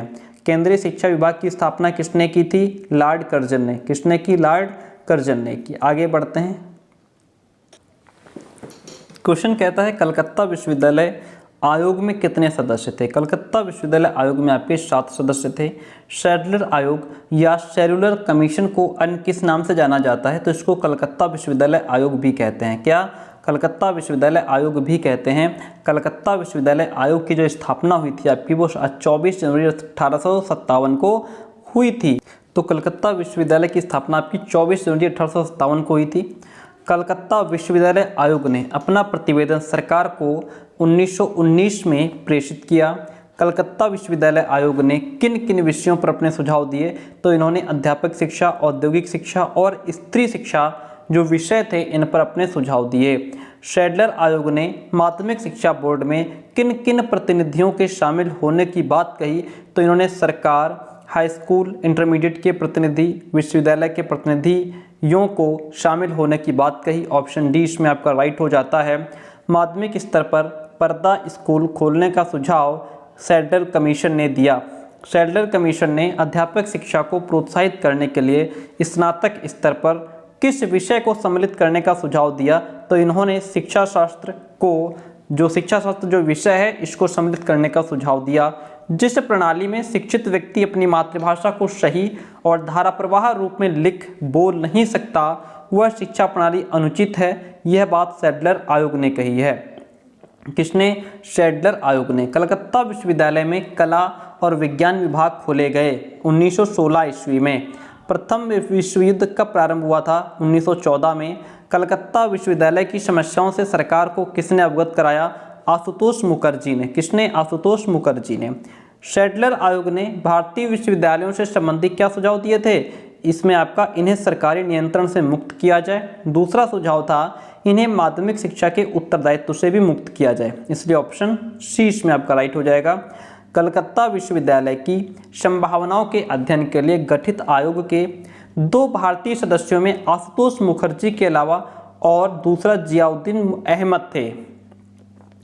कलकत्ता विश्वविद्यालय का अध्ययन करने के लिए किस आयोग का गठन किया गया? वो आपका सैडलर कमीशन था। डॉक्टर माइकल सैडलर लीड्स विश्वविद्यालय में किस पद पर थे? तो ये आपके उपकुलपति के पद पर थे। उपकुलपति के पद पर थे। सैडलर आयोग का अध्यक्ष कौन था? Doctor Michael Sadler. सैडलर आयोग का कार्यकाल आपका 1917 से 1919 था। सैडलर आयोग द्वारा स्कूली शिक्षा का समय कितना तय किया गया? 12 वर्ष। सैडलर आयोग ने स्नातक शिक्षा कितने वर्षों की निर्धारित की? 3 वर्षों की स्नातक शिक्षा इन्होंने निर्धारित की थी। सैडलर आयोग ने किस प्रदेश में बोर्ड ऑफ सेकेंडरी एजुकेशन की स्थापना की? वो आपका उत्तर प्रदेश था। 1857 में निम्न में कौन सा विश्वविद्यालय नहीं खोला गया? तो पंजाब विश्वविद्यालय नहीं खोला गया, बाकी जो है आपका कलकत्ता, बम्बई, मद्रास ये विद्यालय खोले गए। आगे बढ़ेंगे तो बात करेंगे नेक्स्ट पॉइंट की। इलाहाबाद विश्वविद्यालय, अभी हमने पीछे पढ़ा था, इलाहाबाद विश्वविद्यालय की जो स्थापना है वो आपकी 1887 में हुई। पंजाब विश्वविद्यालय की स्थापना आपकी 1882 में हुई। ओके, मैसूर विश्वविद्यालय की स्थापना 1916 में हुई। बनारस विश्वविद्यालय की स्थापना भी आपकी 1916 में हुई। तो इसमें आपका जो मैचिंग करेगा इलाहाबाद विश्वविद्यालय 1837 यानी कि A4 होना चाहिए। A4 इसमें आंसर का दिया है जो कि गलत है, A4 हो गया। और जो B है वो आपका 3 से मैच करेगा और C D आपके दोनों 1 2 में किसी को मिला दीजिए, इसलिए ऑप्शन जो B है वो राइट हो जाता है। 1916 ईस्वी में ईस्वी से 1921 ईस्वी के मध्य कितने विश्वविद्यालय खोले गए? 7। Special board of women education की स्थापना किस कॉलेज में की गई? इसकी जो स्थापना है वो आपकी कलकत्ता विश्वविद्यालय में की गई। सैडलर आयोग का प्रतिवेदन कितने चैप्टर्स में डिवाइड है? ये आपका 13 चैप्टर्स इसके हैं। कलकत्ता विश्वविद्यालय के अध्यक्ष माइकल सैडलर थे, इसलिए इसको सैडलर आयोग कहते हैं। सैडलर आयोग का गठन कब किया गया? 1917 में किया गया। सैडलर आयोग का गठन 1917 में किया गया। ठीक है, बात आती है वर्धा शिक्षा योजना की। वर्धा शिक्षा योजना का सभापतित्व किसने किया? महात्मा गांधी ने किया। प्राथमिक शिक्षा 7 वर्ष या इससे अधिक समय की हो, अन्य विषयों के साथ किसी हस्तशिल्प अथवा उद्योग को अनिवार्य रूप से पढ़ाया जाए। गांधी जी द्वारा प्राथमिक शिक्षा के संदर्भ में यह कथन कहाँ प्रकाशित हुआ? यह कथन आपका हरिजन में प्रकाशित हुआ। वर्धा सम्मेलन कब आयोजित किया गया? ये वर्धा सम्मेलन आपका अक्टूबर 1937 में आयोजित किया गया। देश की वर्तमान शिक्षा पद्धति किसी भी तरह देश की आवश्यकताओं को पूरा नहीं कर सकती। ठीक है, पूरा नहीं कर सकती है। वर्धा सम्मेलन में यह कथन जो है वो आपका किसका था? यह कथन आपका महात्मा गांधी जी का था। समिति ने वर्धा में प्रस्तावित शिक्षा योजना का जो नाम था वो बुनियादी शिक्षा दिया। बुनियादी शिक्षा को व्यावहारिक रूप देने के लिए किस संस्था की स्थापना हुई? हिंदुस्तानी तालीम संघ की स्थापना हुई। वर्धा शिक्षा योजना, बुनियादी शिक्षा 1937 को अन्य किस नाम से जानते हैं? तो इसका जो दूसरा नाम है वो आपका चाहे बेसिक शिक्षा कह दीजिए, आधारभूत शिक्षा कह दीजिए या मौलिक शिक्षा, ये सभी इसके नाम हैं। बुनियादी शिक्षा में कुल कितने कार्य दिवसों का उल्लेख है? तो इसमें आपका 288 दिन का उल्लेख है। बुनियादी शिक्षा के सिद्धांत में क्या सम्मिलित है? इसमें आपका सत्य, अहिंसा, सर्वोदय, ये सभी इसमें जो सिद्धांत सम्मिलित हैं। जाकिर हुसैन ने बेसिक शिक्षा पर अपनी रिपोर्ट 1937 में प्रस्तुत की थी। एंड बुनियादी शिक्षा में किसका जिक्र था? बुनियादी शिक्षा में आपका 6 से 14 वर्ष के बच्चों की निःशुल्क शिक्षा थी। शिक्षा का माध्यम मातृभाषा था। शिल्प और उद्योग पर आधारित शिक्षा थी, इसलिए ऑप्शन डी इसमें आपका राइट हो जाएगा। हम आगे बढ़ जाते हैं नेक्स्ट क्वेश्चन की तरफ। नेक्स्ट क्वेश्चन कहता है बुनियादी शिक्षा हमारे राष्ट्रपिता का अंतिम और संभवतः महानतम उपहार है। यह कथन अविनाश लिंगम का है। वर्धा शिक्षा योजना की जांच के लिए किस समिति, परामर्श और अनुदान का गठन किया गया? वो आपकी खेर समिति थी। परामर्श अनुदान समिति यानी कि खेर समिति का गठन कब किया गया? 1938 में। कब किया गया? 1938 में। बेसिक शिक्षा का प्रयोग ग्रामोत्पादक और प्रवंचनापूर्ण है, यह कथन डॉक्टर जाकिर हुसैन का है। उत्तर प्रदेश सरकार द्वारा प्राथमिक एवं माध्यमिक शिक्षा के पुनर्गठन के लिए किस समिति का गठन किया गया? आचार्य नरेंद्र देव समिति 1939 का गठन किया गया। बेसिक शिक्षा की विशेषता ये थी कि छात्रों का सर्वांगीण विकास हो, वर्ग या वर्ण भेद का अंत हो, विद्यालय और समाज में एक निकटता स्थापित हो, ये सभी इसकी विशेषताएं थी। शिक्षा से मेरा अभिप्राय बच्चे और मनुष्य की संपूर्ण शारीरिक, मानसिक एवं आध्यात्मिक शक्तियों का सर्वांगीण विकास करना है। यह कथन महात्मा गांधी जी का है। 11 अगस्त 1937 को गांधी जी ने 7 से 14 वर्ष के बच्चों की शिक्षा का भार किससे अपने ऊपर लेने को कहा? तो इन्होंने प्रांतीय सरकारों से कहा कि वो जो भार है वो आप अपने ऊपर ले लीजिए। गांधी जी ने प्राथमिक शिक्षा की अवधि कितनी बताई? 7 वर्ष की बताई। कितनी बताई? 7 वर्ष की बताई। डॉक्टर जाकिर हुसैन समिति 1937 में जो सदस्य थे वो आपके 99 थे। बेसिक शिक्षा का प्रमुख उद्देश्य था शारीरिक, मानसिक, आध्यात्मिक विकास करना, व्यावसायिक विकास करना, सांस्कृतिक विकास, सर्वोदय की स्थापना हो। Option D is the right one. Wardha क्या है? वर्धा जो है वो महाराष्ट्र में वर्धा नामक एक स्थान है जहाँ पर ये सम्मेलन हुआ था, इसलिए इसको वर्धा सम्मेलन कहते हैं। बुनियादी शिक्षा मूल्यांकन समिति का गठन कब किया गया? इसका गठन 1956 में किया गया। बुनियादी शिक्षा की आलोचना के संदर्भ में कथन किसका है? इस योजना के अनुसार एक विशेष दल की राजनैतिक, सामाजिक और आर्थिक विचारधारा का प्रचार किया जाता है। इससे बालकों का दृष्टिकोण एकांगी और संकुचित हो जाता है। ये डॉक्टर E.A. पीरेस का स्टेटमेंट है। बुनियादी शिक्षा के जनक महात्मा गांधी जी हैं। बुनियादी शिक्षा में शिक्षा का माध्यम जो है वो मातृभाषा था, यानी गांधी जी ने मातृभाषा पर जोर दिया। जाकिर हुसैन समिति ने बेसिक शिक्षा का प्रतिवेदन किस वर्ष प्रस्तुत किया? 1937 में। वर्धा शिक्षा योजना के प्रवर्तक महात्मा गांधी जी थे। सार्वभौमिक शिक्षा का मतलब होता है प्राथमिक स्तर पर, ठीक है, सार्वभौमिक शिक्षा का महत्व कहाँ होता है? प्राथमिक स्तर पर। क्वेश्चन कहता है यहाँ से, देखिए, वायसराय की प्रबंधकारिणी परिषद की पुनर्निर्माण समिति के शिक्षा सलाहकार जो कौन थे? ये आपके शिक्षा सलाहकार सर जॉन सार्जेंट थे। द्वितीय विश्व युद्ध के बाद भारत में शिक्षा के विकास पर एक स्मृति पत्र तैयार करने का आदेश किसे दिया गया? सर जॉन सार्जेंट को दिया गया। किसको? सर जॉन सार्जेंट को।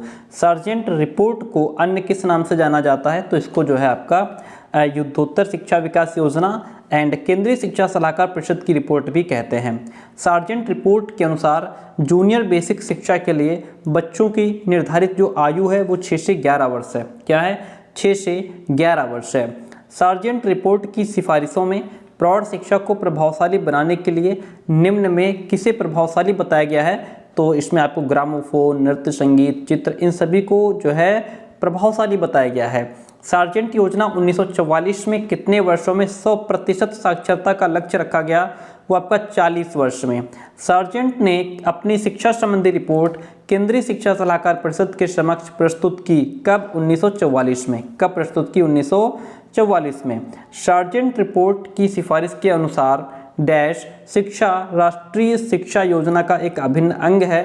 पूर्व प्राथमिक शिक्षा जो है वो राष्ट्रीय शिक्षा योजना का एक अभिन्न अंग है। सार्जेंट रिपोर्ट की सिफारिशों में नगरों में क्या खोलने की सिफारिश की गई? तो आपकी शिशुशालाएं खोलने की सिफारिश की गई। सार्जेंट रिपोर्ट में जूनियर बेसिक स्कूलों के पाठ्यक्रम में किस विषय को स्थान न देने की सिफारिश की गई? अंग्रेजी जो विषय है उसको स्थान न देने की सिफारिश की गई। यूजीसी का गठन 1953 में किया गया। इसका राष्ट्रीयकरण कब हुआ? इसका राष्ट्रीयकरण आपका 1956 ईस्वी में हुआ। सार्जेंट योजना की सिफारिशों में हाई स्कूल स्तर पर कितने बच्चों को छात्रवृत्ति की सिफारिश की गई? तो लगभग 50% जो है बच्चों को छात्रवृत्ति की जो है इसमें सिफारिश की गई। पूर्व प्राथमिक शिक्षा से उच्च शिक्षा तक की सार्जेंट रिपोर्ट कितने भागों में विभाजित थी? ये आपकी 12 भागों में विभाजित थी। कितने? 12 भागों में। सार्जेंट योजना को पूरा होने में कितना प्रस्तावित समय लगने का अनुमान था? 40 वर्ष। सार्जेंट रिपोर्ट के अनुसार हाई स्कूल तक बालक बालिकाओं की आयु होनी चाहिए 11 से 16 वर्ष। सार्जेंट रिपोर्ट के अनुसार हाई स्कूल शिक्षा की प्राविधिक विषय में कौन सा विषय सम्मिलित नहीं है? इसमें आपका अर्थशास्त्र जो है वो सम्मिलित नहीं है। Next one question is sergeant report के अनुसार भारत के सभी विश्वविद्यालयों में एकरूपता लाने के लिए किसका गठन किया गया? विश्वविद्यालय अनुदान आयोग का गठन किया गया। विश्वविद्यालय अनुदान आयोग का गठन किया गया।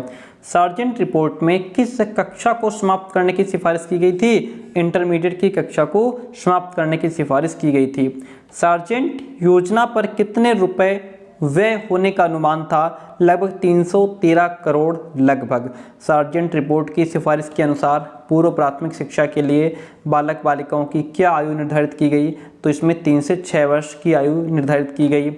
और क्वेश्चन नंबर 21 कहता है जूनियर और सीनियर बेसिक स्कूलों में शिक्षण का साधारणतया माध्यम क्या होना चाहिए, मातृभाषा। सार्जेंट रिपोर्ट के अनुसार स्नातक की उपाधि न्यूनतम कितने वर्ष की होनी चाहिए, 3 वर्ष की। सार्जेंट रिपोर्ट की सिफारिशों में विश्वविद्यालय के शिक्षा स्तर के उन्नयन के कौन सा उपाय किया गया, तो इसमें आपका योग्य शिक्षकों की नियुक्ति की गई, शिक्षकों के वेतनमान में वृद्धि हुई, शिक्षकों की सेवा दशाओं में सुधार किया गया, इसलिए ऑप्शन डी आपका इसमें राइट हो जाएगा। सार्जेंट रिपोर्ट की सिफारिशों में हाई स्कूल की कक्षाओं में कितने छात्रों पर एक शिक्षक होना चाहिए, 20 छात्रों पर एक शिक्षक होना चाहिए। सार्जेंट रिपोर्ट की सिफारिश में विशिष्ट स्कूलों की स्थापना किसके लिए किए जाने की सलाह दी गई है, तो विकलांगों के लिए जो है सलाह दी गई है। सार्जेंट शिक्षा योजना में कितने अध्याय हैं, लगभग इसमें 12 अध्याय हैं। सार्जेंट शिक्षा योजना का प्रतिवेदन आपका 1944 में प्रस्तुत किया गया। कब, 1944 में प्रस्तुत किया गया। यहाँ से आपकी लास्ट यूनिट यानी कि यूनिट नंबर 4 शुरू होती है। देखिएगा, भारत सरकार ने विश्वविद्यालय शिक्षा आयोग की नियुक्ति कब की, 4 नवंबर 1948 को। विश्वविद्यालय शिक्षा आयोग 1948-49 के अध्यक्ष कौन थे, डॉक्टर सर्वपल्ली राधाकृष्णन। विश्वविद्यालय और उससे संबंधित महाविद्यालयों में कितने कार्य दिवस निर्धारित किए गए, 180 कार्य दिवस, कितने, 180 वर्किंग डेज। विश्वविद्यालय अनुदान आयोग की स्थापना 1953 में हुई। एनसीसी को पुनः स्वैच्छिक कब बनाया गया, तो इसको जो है 1968 ईस्वी में। स्वतंत्र भारत का पहला शिक्षा आयोग कौन था, वह आपका विश्वविद्यालय शिक्षा आयोग था। 1948-49 जो है स्वतंत्र भारत का पहला आयोग था। विश्वविद्यालय शिक्षा आयोग में कुल कितने सदस्य थे, 10। विश्वविद्यालय शिक्षा आयोग 1948-49 को अन्य किस नाम से जाना जाता है, ये आपका राधाकृष्णन आयोग भी इसको कहते हैं, राधाकृष्णन आयोग भी इसको कहते हैं। विश्वविद्यालय शिक्षा आयोग ने शिक्षकों को कितने स्तरों का करने का सुझाव दिया, इन्होंने लेक्चरर और रीडर अलग हों, रिसर्च फ्लो में इंस्ट्रक्टर अलग हों, प्रोफेसर अलग हों, इतने स्तरों में जो है बांटने का इन्होंने सुझाव दिया। विश्वविद्यालय शिक्षा को समवर्ती सूची में रखने का सुझाव किसने दिया, विश्वविद्यालय शिक्षा आयोग ने। विश्वविद्यालय अनुदान आयोग को स्वायत्त संस्था का दर्जा कब दिया गया, 1956 ईस्वी में। एनसीसी का प्रारंभ कब हुआ, 16 जुलाई 1941 को एनसीसी का प्रारंभ हुआ। प्रोफेसर पद की सेवा निवृत्त की आयु कितने वर्ष करने का सुझाव विश्वविद्यालय शिक्षा आयोग ने दिया, 64 वर्ष। विश्वविद्यालय शिक्षा आयोग के प्रथम सचिव कौन थे, डॉक्टर निर्मल कुमार सिद्धांत। उच्चतर माध्यमिक और विश्वविद्यालय स्तर पर किन भाषाओं का सुझाव विश्वविद्यालय शिक्षा आयोग ने दिया, तो इन्होंने जो है मातृभाषा अथवा प्रादेशिक भाषा, हिंदी संघीय भाषा, अंग्रेजी, इन सभी भाषाओं को जो है उसमें मिलाने का सुझाव दिया। ऑप्शन डी इसमें आपका राइट हो जाएगा। शिक्षा को समवर्ती सूची में कब सम्मिलित किया गया, शिक्षा को समवर्ती सूची में 42वें संविधान संशोधन के द्वारा 1976 में सम्मिलित किया गया। ग्रामीण उच्च शिक्षा समिति की स्थापना कब हुई, 1954 ईस्वी में, 1954 ईस्वी में स्थापना हुई। एनसीसी प्रशिक्षण को अनिवार्य कब बनाया गया, 1963 ईस्वी में। डॉक्टर राधाकृष्णन आयोग ने विश्वविद्यालय में छात्रों की कितनी अधिकतम छात्र संख्या का सुझाव दिया, 3000। विश्वविद्यालय आयोग 1948-49 ने भारत सरकार को अपनी रिपोर्ट कब प्रेषित की, 25 अगस्त 1949 को। 25 अगस्त 1949 को विश्वविद्यालय शिक्षा आयोग ने उच्च शिक्षा के संबंध में क्या सुझाव दिए थे, स्नातक 3 वर्ष होना चाहिए, स्नातकोत्तर 2 वर्ष, अनुसंधान या शोध 2 वर्ष का होना चाहिए, ये सब सुझाव दिए गए थे। विश्वविद्यालय शिक्षा आयोग ने उच्च शिक्षा का वर्गीकरण निम्न में से किस वर्ग में किया, तो इन्होंने जो है कला वर्ग, विज्ञान वर्ग, वाणिज्य और तकनीकी वर्ग में किया। राष्ट्रीय सेवा योजना एनएसएस कब से प्रारंभ हुआ, यह आपका 1969 से प्रारंभ हुआ। यूजीसी के गठन का सुझाव किसने दिया, डॉक्टर राधाकृष्णन ने यूजीसी के गठन का सुझाव दिया। विश्वविद्यालय स्तर पर अनुदेशन हेतु किस भाषा का प्रयोग करने की सलाह विश्वविद्यालय शिक्षा आयोग ने की, तो इन्होंने क्षेत्रीय भाषा का प्रयोग करने की सलाह विश्वविद्यालय शिक्षा आयोग ने दी। विश्वविद्यालय शिक्षा आयोग ने शिक्षार्थियों के संदर्भ में क्या सुझाव दिया?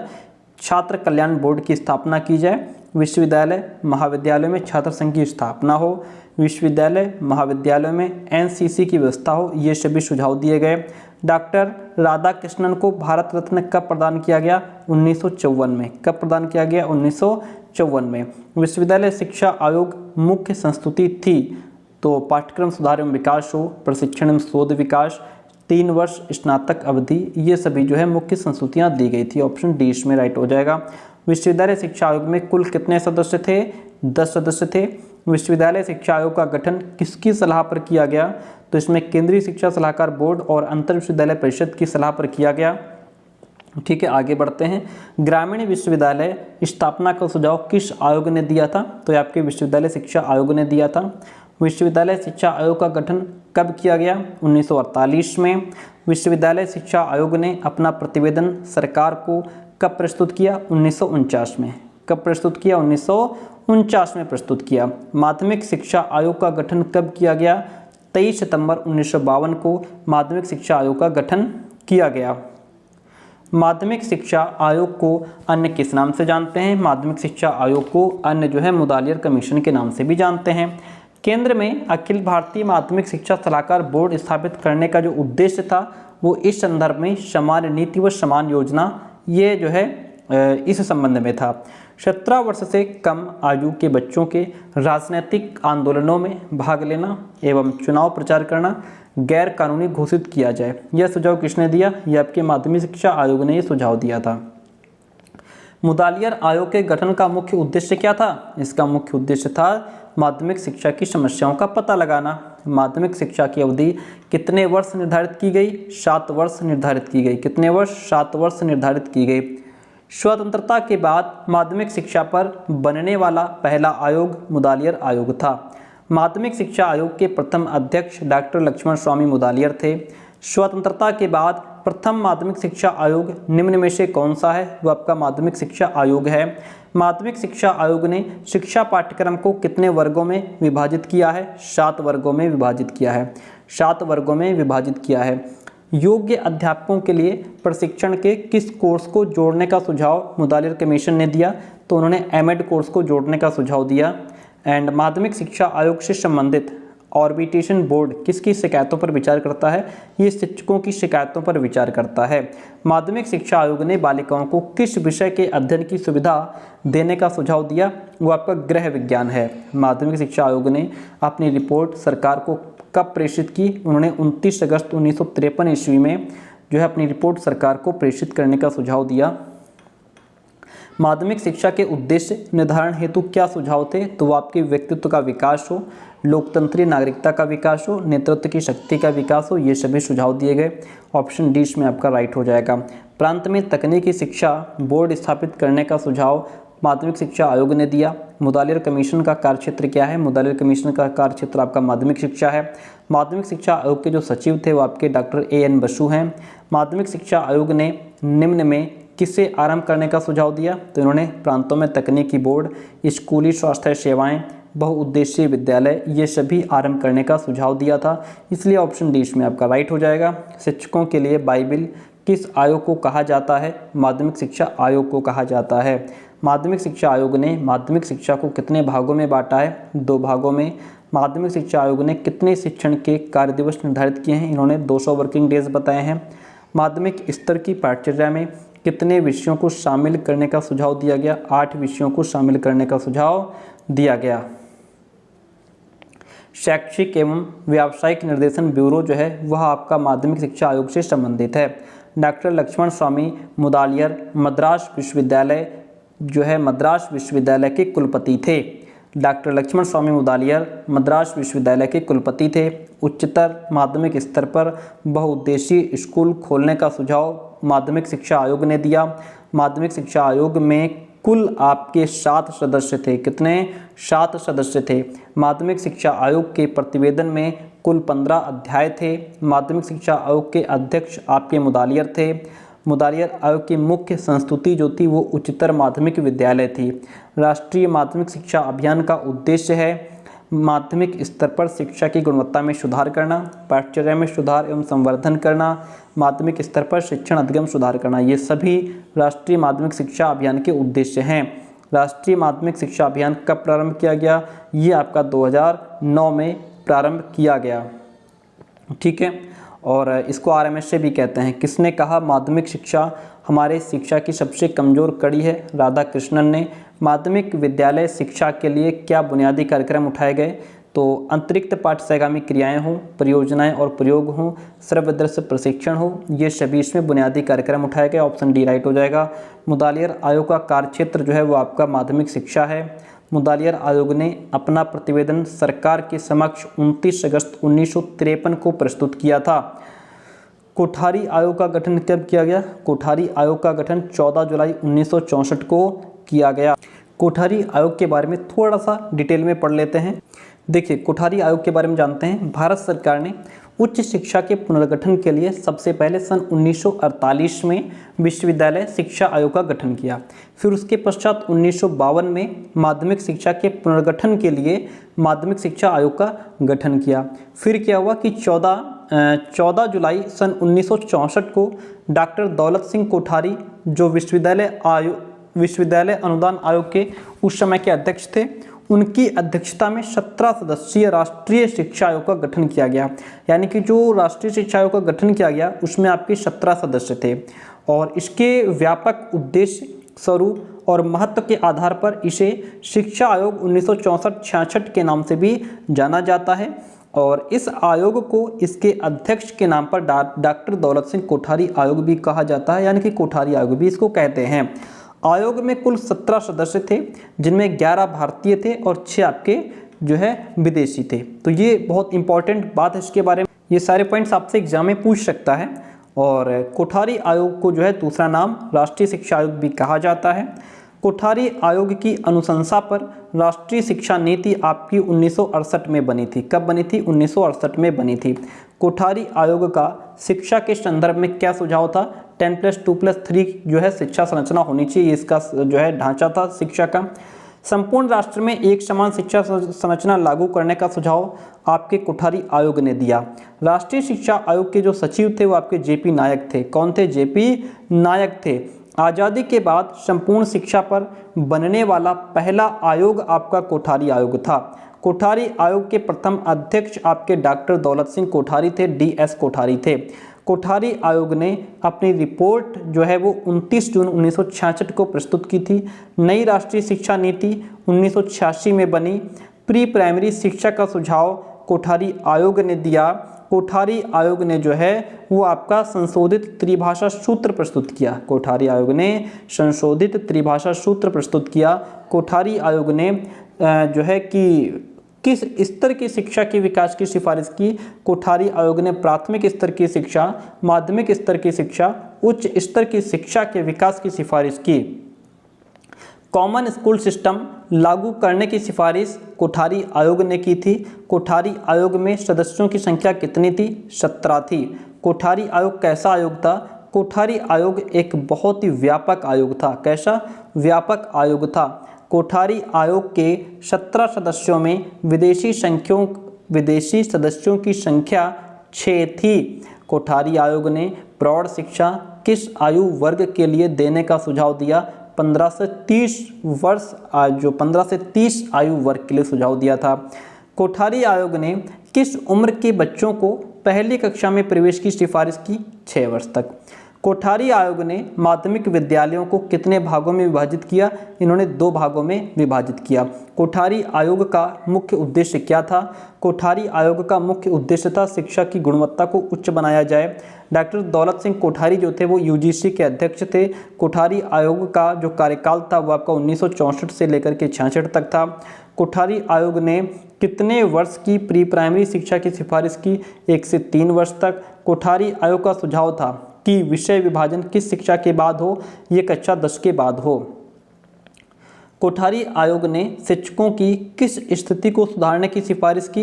इन्होंने व्यावसायिक स्थिति, सामाजिक स्थिति, आर्थिक स्थिति को सुधारने की सिफारिश की। कोठारी आयोग के अनुसार शैक्षिक मानक के निर्धारण के आधार आपके जो हैं वो पर्याप्तता है, गत्यात्मकता है, अंतर्राष्ट्रीयता स्तर पर तुलना भी है, इसलिए ऑप्शन डी में आपका राइट हो जाएगा। किस आयोग ने सर्वप्रथम प्राथमिक शिक्षा का विकेंद्रीकरण किया? तो वो आपका कोठारी आयोग है। शिक्षा में कोठारी आयोग का योगदान था तो शिक्षा प्रणाली में एकरूपता लाना, भारतीय शिक्षा की कमियों को उजागर करना, भारतीय शिक्षा को हर प्रांत में समान रूप से लागू करना, ये कोठारी आयोग का योगदान था। कोठारी आयोग ने जो संस्तुति की थी वो आपकी स्वतंत्र और अनिवार्य शिक्षा हो, भाषा का विकास हो, शैक्षिक अवसरों की समानता हो, ये सभी संस्तुतियाँ की थी। Option D is the right one over here. Next one point is प्रथम राष्ट्रीय शिक्षा नीति कब बनी? प्रथम राष्ट्रीय शिक्षा नीति आपकी 1968 में बनी थी। राष्ट्रीय शिक्षा नीति 1986 के समय जो प्रधानमंत्री थे आपके वो श्री राजीव गांधी थे, और राष्ट्रीय शिक्षा नीति 1986 को दूसरा नाम आपका दूसरी राष्ट्रीय शिक्षा नीति भी कहा जाता है। एंड आगे बढ़ेंगे, राष्ट्रीय शिक्षा नीति 1986 की समीक्षा किस समिति ने की थी? तो ये आपकी यशपाल समिति, जनार्दन समिति, राममूर्ति समिति ने जो है 1986 की जो राष्ट्रीय शिक्षा नीति 1986 थी उसकी समीक्षा की थी।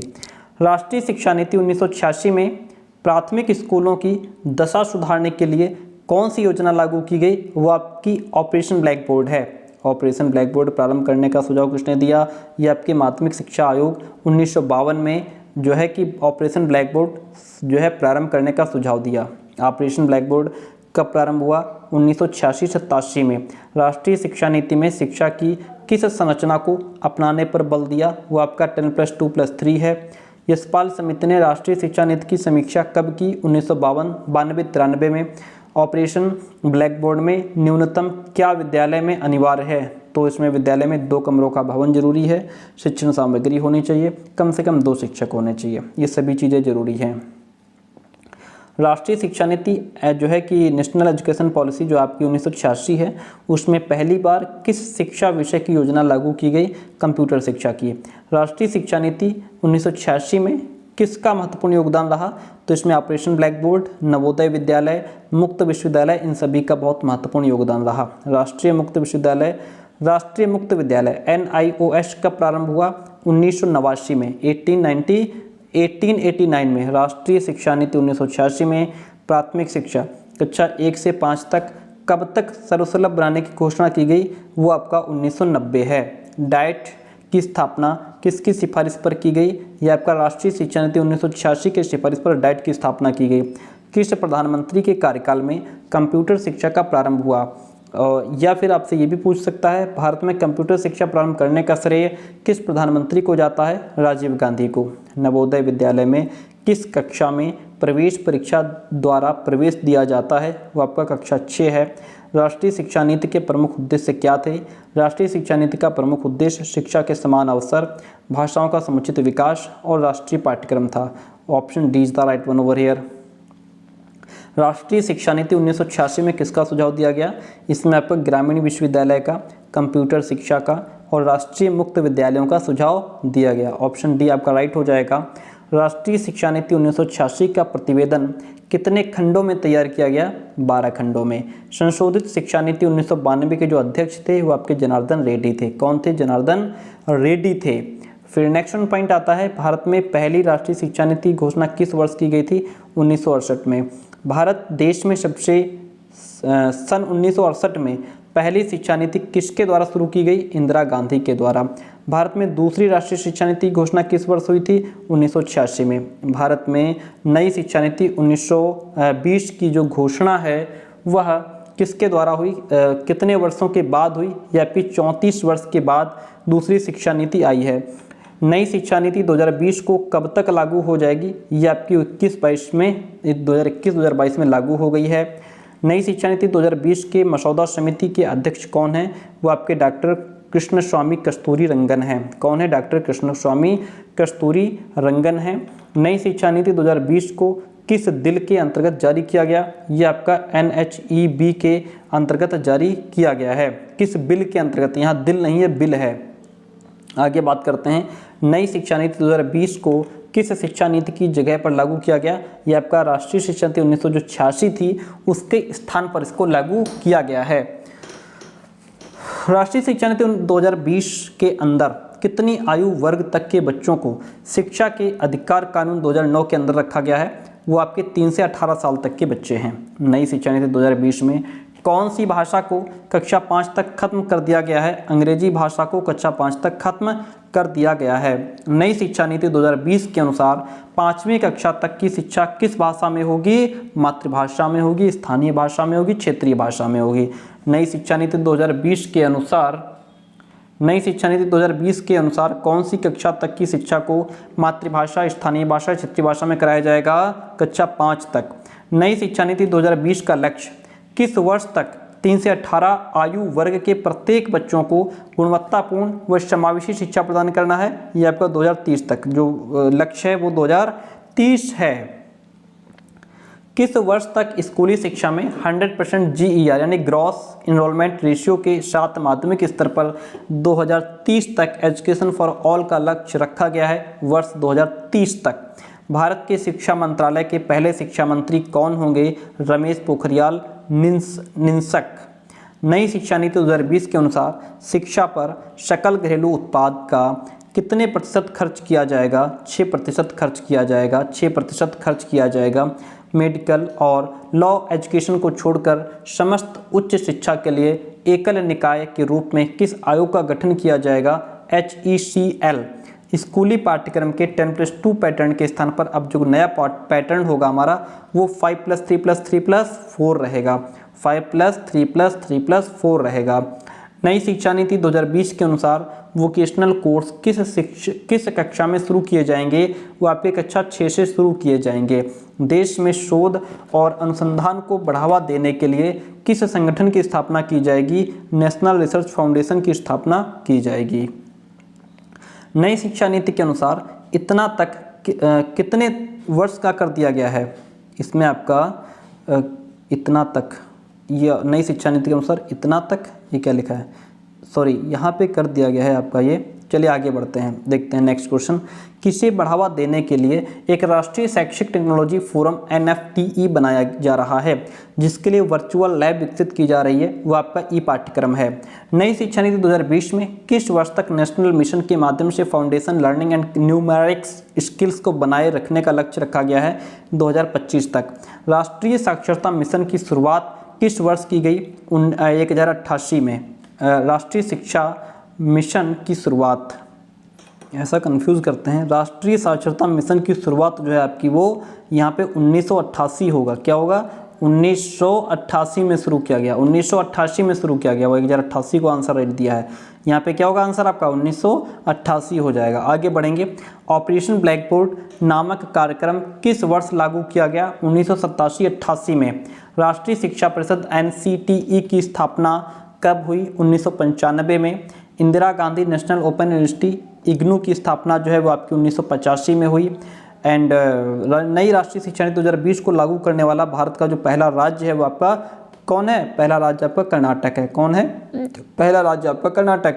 नेक्स्ट क्वेश्चन नंबर 30 कहता है कर्नाटक राज्य ने नई शिक्षा नीति 2020 को कब तक लागू करने की घोषणा की है? तो इन्होंने जो है अपना 20 अगस्त तक लागू करने की घोषणा की थी। किस राष्ट्रीय शिक्षा नीति में 1992 में संशोधन किया गया? द्वितीय शिक्षा नीति में, यानी कि 1986 जो राष्ट्रीय शिक्षा नीति 1986 थी उसमें संशोधन करने का सुझाव दिया गया, संशोधन किया गया। नई शिक्षा नीति 2020 के तहत स्कूली शिक्षा को कितने स्तर पर बांट दिया गया? 3 स्तर पर, 5+3+3 करके, है ना। नई शिक्षा नीति किसकी अध्यक्षता में तैयार की गई? के कस्तूरी रंगन। नई शिक्षा नीति 2020 के प्रौद्योगिकी के उपयोग पर विचारों के मुक्त आदान प्रदान को एक मंच प्रदान करने के लिए किसकी स्थापना की जाएगी? इसमें आपका नेशनल एजुकेशन टेक्नोलॉजी फोरम की स्थापना की जाएगी। प्यारे दोस्तों, हम लोग क्लास में बिल्कुल एंड पर हैं और हम आपको बताते चलें कि हम पेड नोट्स भी प्रोवाइड कराते हैं। पेड नोट्स का मतलब होता है आपको कुछ फीस पे करनी होती है एंड नोट्स आपको PDF फॉर्म में प्रोवाइड करा दिए जाते हैं। उसके लिए आप हमें 9628182649 इस नंबर पे व्हाट्सअप मैसेज करके नोट्स की इन्फॉर्मेशन ले सकते हैं। आपको चारों पेपर के कंप्लीट नोट्स PDF फॉर्म में प्रोवाइड करा दिए जाते हैं। हमारे नोट्स लेने के बाद सबसे बड़ी बात ये होती है कि आपको बाहर से कुछ भी खरीदने की आवश्यकता नहीं रह जाती है। पूरा का पूरा पेपर जो कंटेंट हम आपको प्रोवाइड कराएंगे वहीं से आपको मिलने वाला है। और जो अभी मैं बीच बीच में आपको जो पढ़ा रहा था एक्स्ट्रा करके, वो ही हमारा कंटेंट है, वो आपका वन लीनियर हो जाएगा। आपका ऑब्जेक्टिव सब्जेक्टिव, देखिए हम आपको जो कंटेंट देंगे वो फुल आपका ऑब्जेक्टिव होगा, ठीक है। आपका सब्जेक्टिव कंटेंट भी दिया जाएगा, क्योंकि ऑब्जेक्टिव में अच्छा करने के लिए सब्जेक्टिव पढ़ना जरूरी है। और आपको वन लीनियर करके दिया जाएगा, एक लाइन में अभी आप जो पढ़ रहे थे objective subjective one linear. Previous year question papers आपको मिल जाते हैं, और किसी भी एग्जाम में प्रीवियस ईयर रामबाण भूमिका निभाते हैं। और आपको लास्ट में जो मॉडल पेपर हैं, जो आपका जैसे क्वेश्चन बैंक जो आए हैं, आपका पवन का है, गोल्ड सीरीज का है, आपका इजी नोट्स का है, वो भी हम आपको प्रोवाइड करा देते हैं, ताकि आपको बाहर से कुछ भी खरीदने की आवश्यकता ना रह जाए। तो इतना सारा कंटेंट एक जगह लेने के लिए जो नंबर दिया गया है, वहाँ व्हाट्सएप मैसेज करके नोट्स की इन्फॉर्मेशन ले सकते हैं। नई शिक्षा नीति किस संस्थान के सशक्तिकरण की अनुशंसा करती है? तो ये केब है। विश्व विद्यार्थी दिवस आपका 15 अक्टूबर को मनाया जाता है। अंतर्राष्ट्रीय शिक्षा दिवस कब मनाया जाता है? अंतर्राष्ट्रीय शिक्षा दिवस आपका 24 जनवरी को मनाया जाता है। भारत के इतिहास में अब तक कितनी बार शिक्षा नीति आ चुकी है? तो अब तक जो है 3 बार। 1968 इंदिरा गांधी के समय, 1986 राजीव गांधी के समय, और 2020 नरेंद्र मोदी की सरकार के समय आई है। आगे बढ़ते हैं। 1986 में जो शिक्षा नीति लागू की गई थी, उसमें बदलाव कब किया गया? 1992 में। मानव संसाधन विकास मंत्रालय का नाम बदल करके क्या हो गया है? शिक्षा मंत्रालय कर दिया गया है। क्या हो गया? शिक्षा मंत्रालय कर दिया गया है। और यहाँ पे हमने 2020 को डिटेल में दे दिया है, जो कि आपका देखिए नई राष्ट्रीय शिक्षा नीति जो 2020 है, उसको भारत सरकार के द्वारा 29 जुलाई 2020 को केंद्रीय मंत्रिमंडल के द्वारा मंजूरी दी गई थी। ओके, यह नीति 34 वर्ष पुरानी राष्ट्रीय शिक्षा नीति 1986 को प्रतिस्थापित करेगी, यानी कि उसकी जगह पर आएगी। और इसके जो अध्यक्ष हैं वो पद्म विभूषण डॉक्टर के कस्तूरी रंगन है। समिति का नाम कस्तूरी रंगन समिति है। समिति का गठन जून 2017 में हुआ, और मई 2019 में राष्ट्रीय शिक्षा नीति का प्रारूप कैबिनेट में प्रस्तुत किया गया। 29 जुलाई 2020 को केंद्रीय मंत्रिमंडल के द्वारा इसको मंजूरी मिली। मानव संसाधन विकास मंत्रालय का नाम बदल करके शिक्षा मंत्रालय कर दिया गया है। क्वेश्चन नंबर 42, नई शिक्षा नीति 2020 के अनुसार मई 2016 में किसकी अध्यक्षता में नई दिल्ली नीति के विकास के समिति ने अपनी रिपोर्ट प्रस्तुत की? स्वर्गीय श्री TSR सुब्रमण्यम ने। नई शिक्षा नीति 2020 के अनुसार शिक्षक ग्रेड तक मातृभाषा या क्षेत्रीय भाषा में पाठ पढ़ाने में सक्षम होगा, ग्रेड 5, ठीक है, ग्रेड 5। किस वर्ष तक शिक्षण के लिए न्यूनतम डिग्री योग्यता 4 वर्षीय एकीकृत बीएड होने जा रही है? वो आपका 2030 तक जो बीएड होगा आपका वो 4 साल का हो जाएगा। लमन 2017 में नवगठित प्रारूपण NEP 2020 के जो अध्यक्ष थे वो डॉक्टर के कस्तूरी रंगन थे। एंड नई शिक्षा नीति 2020 के अनुसार उच्च शिक्षा में शकल नामांकन अनुपात कितना प्रतिशत बढ़ाया जाएगा? 50% बढ़ाया जाएगा। तो प्यारे दोस्तों, हमारी क्लास यहीं पर एंड होती है। एंड आपसे यही कहना चाहेंगे, क्लास कैसी रही कमेंट करके जरूर बताइएगा। बहुत मेहनत लगती है, अपने दोस्तों तक कॉलेज ग्रुप में जरूर पहुंचाएं ये क्लासेस। एंड ये जो नंबर दिया गया है, यहाँ व्हाट्सएप मैसेज करके नोट्स की इन्फॉर्मेशन ले सकते हैं, 9628182649। Thank you so much.